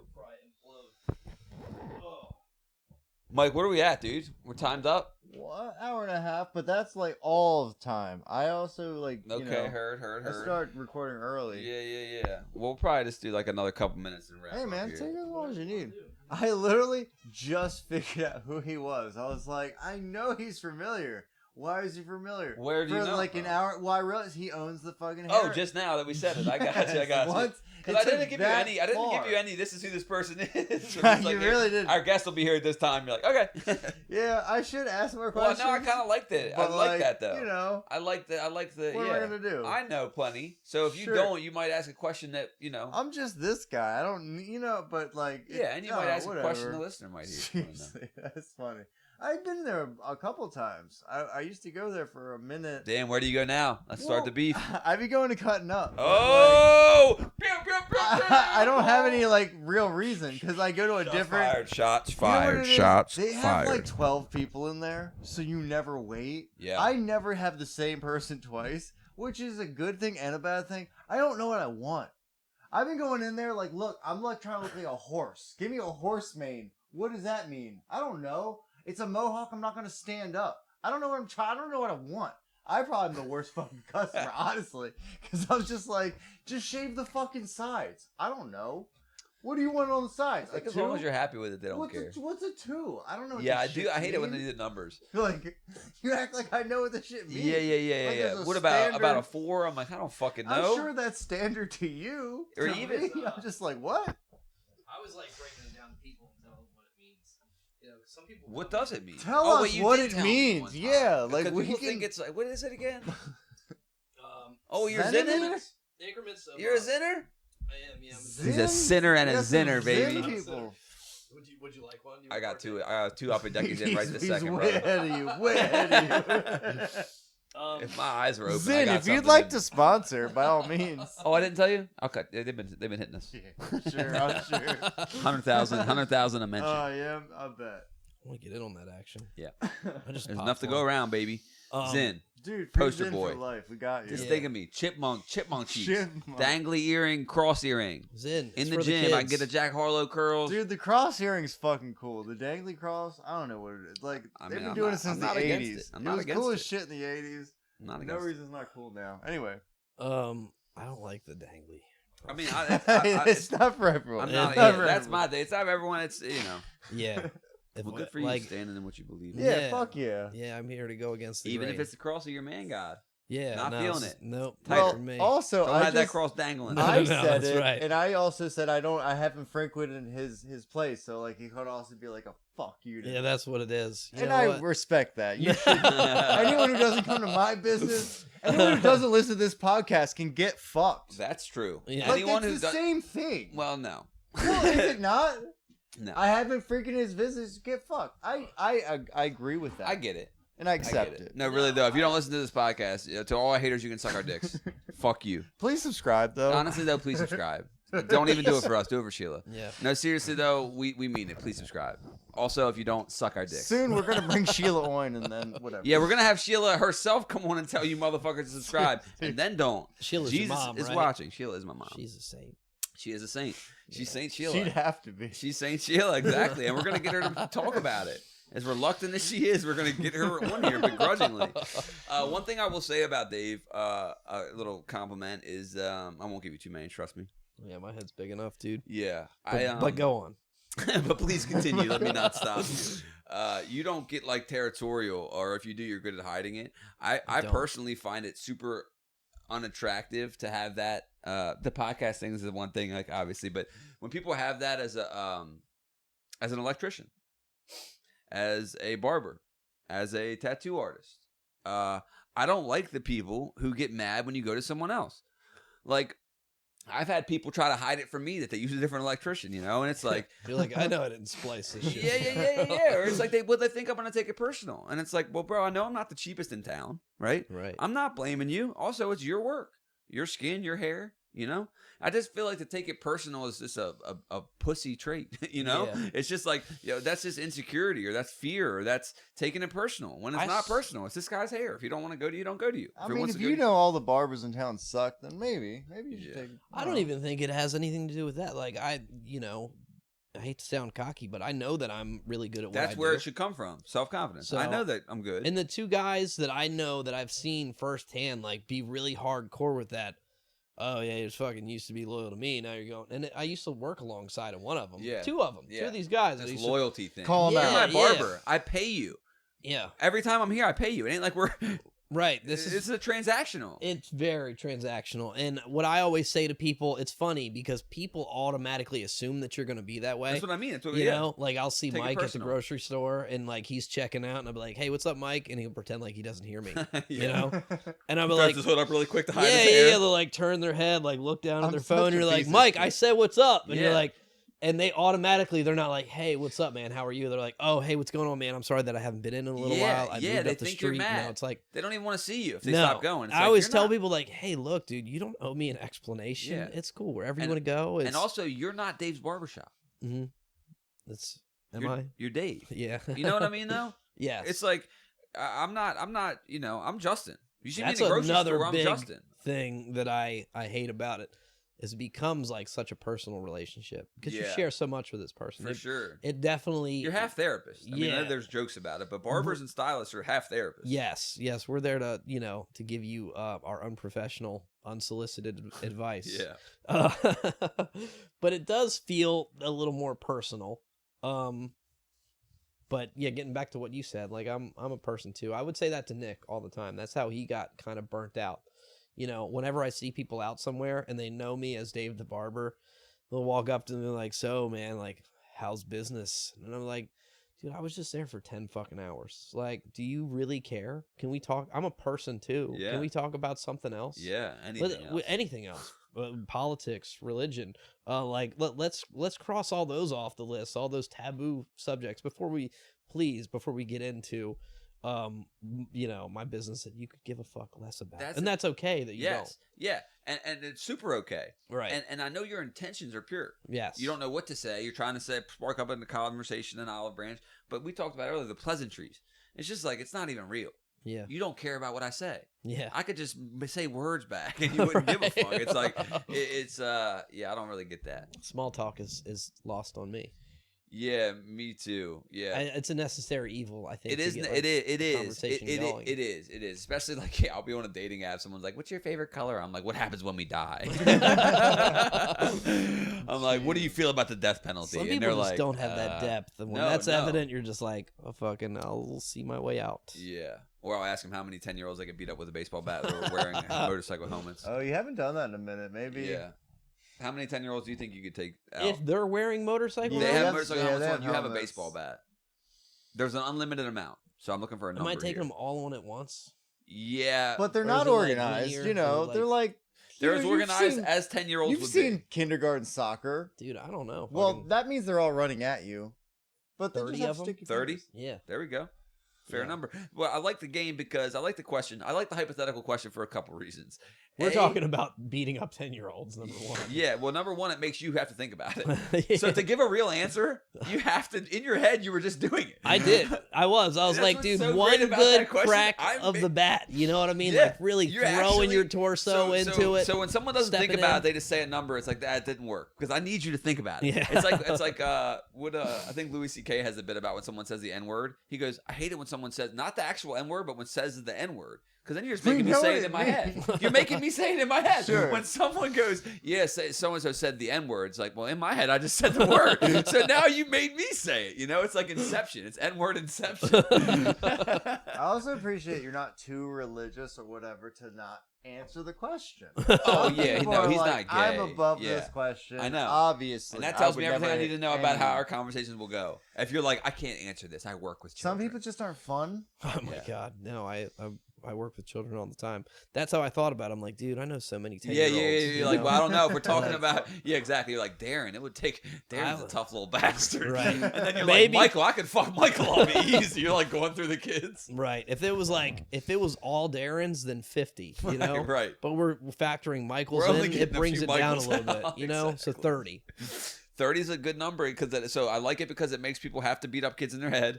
And then I'm so thankful that I'm sitting here thinking about it. Like for any of my clients that watch this, like I don't think that I have any Darrens that I cut. Well, no, these aren't real people. Everything I've ever talked about on this podcast is satirical. Like the people will think your name's really Dave. You know? Yeah. Then it's not. Yeah. You've been in business for 10 years though. You've been there for 10 years now. Dude, I started off when I was 22, and I had no just fucking a literal child. No business doing it.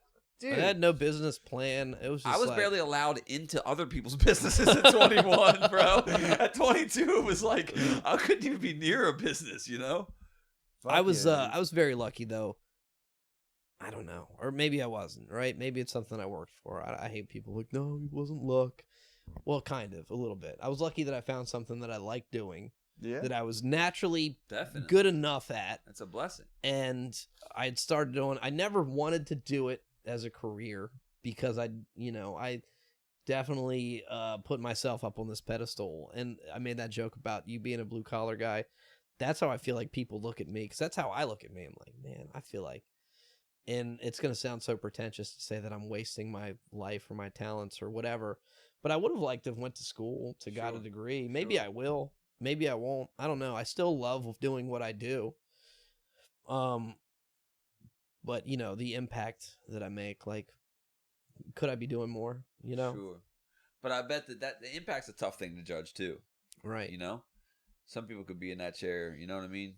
I actually had somebody reach out to me in the midst of this podcast that frequents my shop, that sees me on this social media platform and like, you know, owning my truth and not drinking. And and I won't name them, but they were like, hey man, I'm really like in the thick of it. It's incredible. I really need some help. And you were vulnerable. Yeah. You were publicly vulnerable. Yes. Which is a huge deal. And it made another man reach out to me and say, like, what can I do? Yeah. And I didn't open it up because I don't want to insult you or anything, but I'm just, you know, smitten about the thought, like, man, that's by the time you're done, he's killed himself. You're like, God damn it. Oh, God.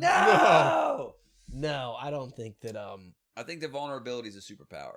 It is, yes. And it's like admitting weakness sounds inherently weak. But it's like the opposite, right? I talked about vulnerability with somebody, and the person said to me, they said, like, I don't like to be too trusting or too vulnerable because then someone can use it against you. And it's like, well, not if you're 100% standing in it. Yeah. It's the Eminem thing. Yep. I am white. I am a fucking bum. I do that. You know, it's like, yeah. You can't hurt me with my truth. Yeah, what can you say to that person? Yeah, you know? I'm in the mirror every morning like, you're a worthless, no good, fucking junkie, faggot, loser. You know, so it's like, what are you going to say to me that's going to throw me off? You know, so I'm glad that happened. And I bet that that's the thing, right? We can talk people's ear off, but living example, you know, proving it's like, you're not shoving it down everyone's throat every chance you get. It's, you clearly have made a change. You clearly are happier with the way you're living. You're not just portraying this, like you can just tell.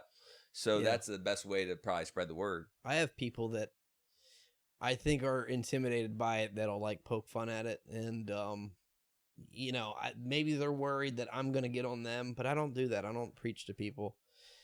If you like drinking, then good for you. You know, it's not for everybody. Yeah. Like it's never just a drink or two for me.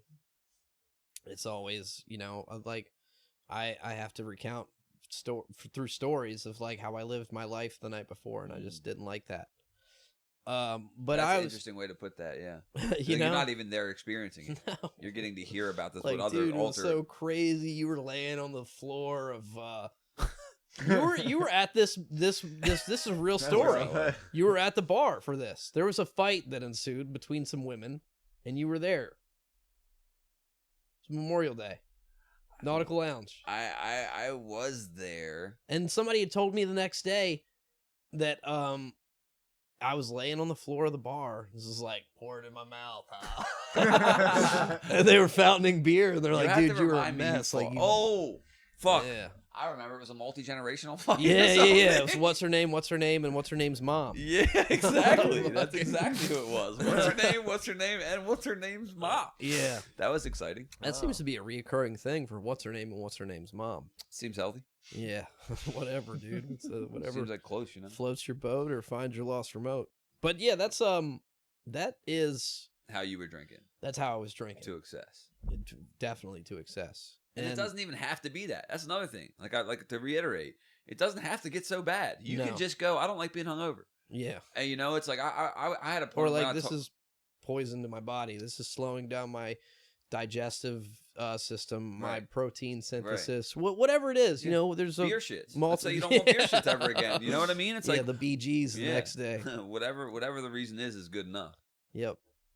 So, but yeah, I don't do that. When people are like, "Oh yeah, they fucking yeah," I don't even I can't even imagine how I could never go through my life totally sober for the rest of it. You're a weirdo. I would fucking kill myself. And I'm like, that's not for everybody. You know, you like to drink, that's cool, good for you. You like to smoke, I don't give a fuck.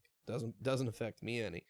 But if people like start telling me, you know, like, oh yeah, I did this and I did that. And I know some guys that are still stuck in that like high school mentality, like bragging. Yes, very braggadocious. Like, right? Oh, dude, I was out and I shotgun 13 beers, and I had 12 twisted teas. As the guy who still brags about like physically fighting. Yes, got into a fucking fight last weekend, bro. It's like, ew, right. Get away from me, bro.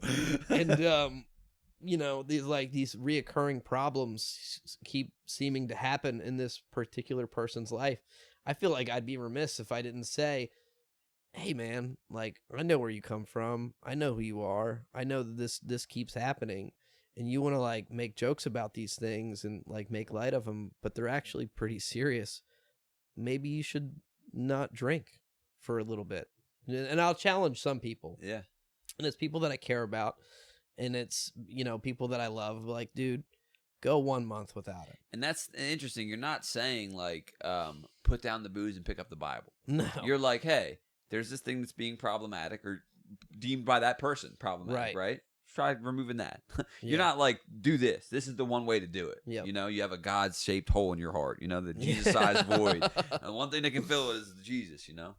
No, So thanks for not being gay about it. Yeah, I don't believe that's, you know, that's for everybody. I enjoy it. It makes me feel all warm and fuzzy. And I like taking my kids there. And, you know, if nothing else, we're surrounded by like positive, like-minded people that just want to be better people. And I feel like that's a good tradition to carry on once a week. For sure. We do as a family. Because most people have zero tradition. Like something that I envy from religious is like the tradition, like the ceremony of it. My like, kids hate it. They're that. like, oh. Of course. Like, they're supposed to. I can't have a sleepover on Saturday because we got to go to Sunday school. I'm like, you got it. No, go get in the shower. No, go get your fuck to motherfucking bed.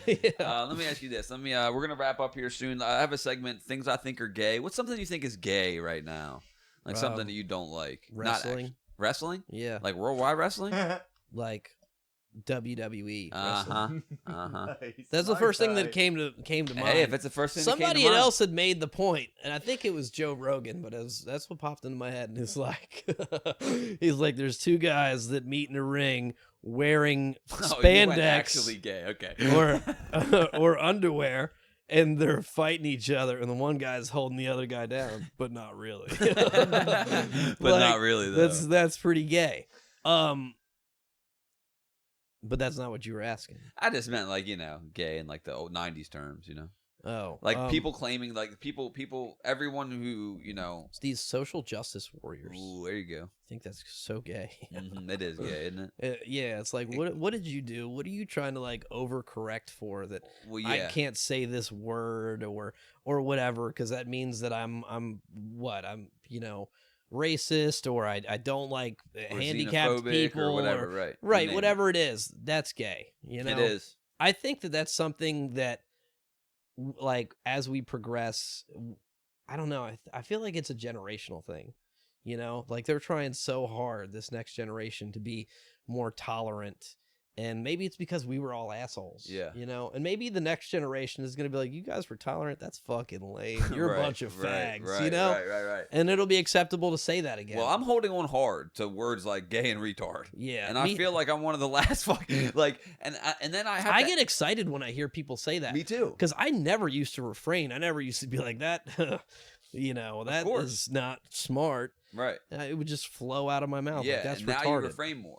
Yeah, I do. Which is natural. So do I. I do. Yeah. Especially if I'm in a public setting. And I don't think it's a bad thing, right? To be measured about it. Right. But to not use it is crazy. But it's like, it's nice to be measured about it. I just feel like, am I holding on too hard to the words? Yeah. No, you're not. The people are fucking jumping onto shit that they're pussies. Listen, words have had multiple meanings for the beginning of time, and they will have multiple meanings until the end of time. But we're using, but it's a bad argument. No, though. it's not. Like the word, if we're using like the let's word take gay, faggot. No, let's take the word faggot. Like faggot is a bundle of sticks. No one's used using it for burning. that definition. No, though. they never were. But still, like I should still be able to use that word for things I dislike. Even if it has nothing to do. But then you're not talking about the sticks at all. But again, no gays were ever burned. Let's bring this up. Also, no witches were burned in Salem. But that's something different. No one's saying anything about the burning. They're just saying we don't like this word. But that word should not be like taken away from like humanity. If you're using it for a bundle of sticks, I bet no one has a problem. But even if I'm using it for like Spanish people, who gives a shit what the reason is? It's not fucking. I don't know, dude. I'm trying to think of how I burn whatever I want. Like, yeah, obviously, I don't have a thing against Spanish people. Spanish people are fucking fine. They're a little overly sexual, but like, fine, whatever. That's their Spanish fucking. women are fine. That's their business, fine. dude. Fine Super. But the men are like overly, like they're They're super, horny, dude. They Oh, gotta keep the horniest. But whatever, that's fine. I think that Ashley's Spanish from like the waist down. Well, I've heard people say I'm black from the waist down, right? And my wallet and my dick. Got a big dick and an empty wallet. Not my joke. No, I was talking about her culo. Oh, the ass. I'm an ass man. We were having a conversation last night, and I forget that her kids are there and they're present, and they're like talking about the two of them are in high school, which is fucking so weird to me. I mean, it's awesome. She's a great all mom. of them are taller than you. maybe two. But we're talking about it, and they're like, "Oh my god, can you believe so and so?" Because the word "gyat" comes up. Are you guys familiar with the word? What is it? Gyat. Gyat. Damn, Gyat. like that? Yes. Yeah. It's like an old black man. Gyat. Yeah, that's referring to a woman's ass. That means a girl has it's somebody who has a big butt. So big that you would be saying like, God damn. Right. I haven't actually heard that it was a term by itself. Yeah, I didn't know the meaning. So well, see, that's what. Yeah, I gotta edge up on you guys because I got 3 kids. Yeah. My son says we need to give you stickers for the podcast so they can put them around the school. Yeah. We're really trying to get into the kids' ears. We're going to be good influences on the children. Yeah. We're here for the youth, and if this doesn't work, I'll kill myself. It's in us for the kids. Yeah, we're in it for the kids. Trick a lot of kids. We're talking about that, and then the conversation shifts to because she's got 3 boys. And her daughter's in high school, her oldest daughter, and the conversation turned into like, I'd rather have, big titties and a little ass or whatever, and or maybe I took the conversation there, I was like, I'd rather have a big old yacht and some little boobies, you know? Yeah. And small titty, big butt. Yeah, and then she looks at me, and then I was like, I mean, for myself, I want to have a. That's why I squat so much. It has nothing to do with your mom and her ass. Like that's why I do leg day, because I want a big old butt and little titties.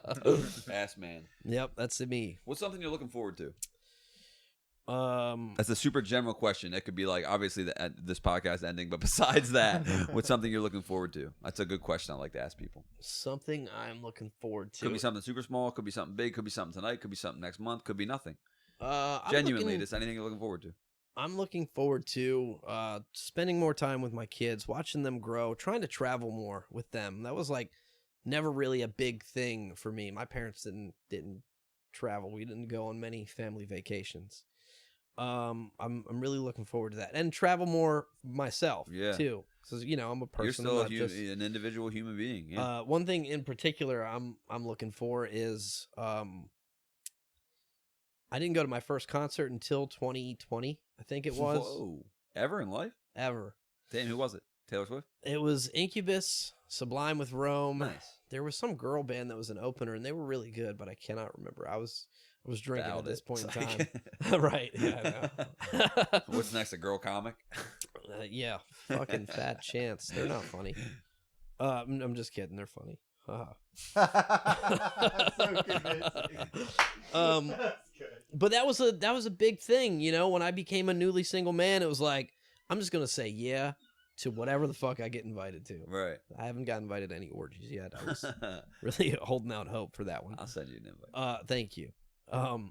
But concerts have been a really cool thing that I've done, and Ashley and I are going to the Country Calling in Ocean City. Oh yeah, the Ocean's Calling, but for country. Yes. Yep. Tickets went fast. I saw.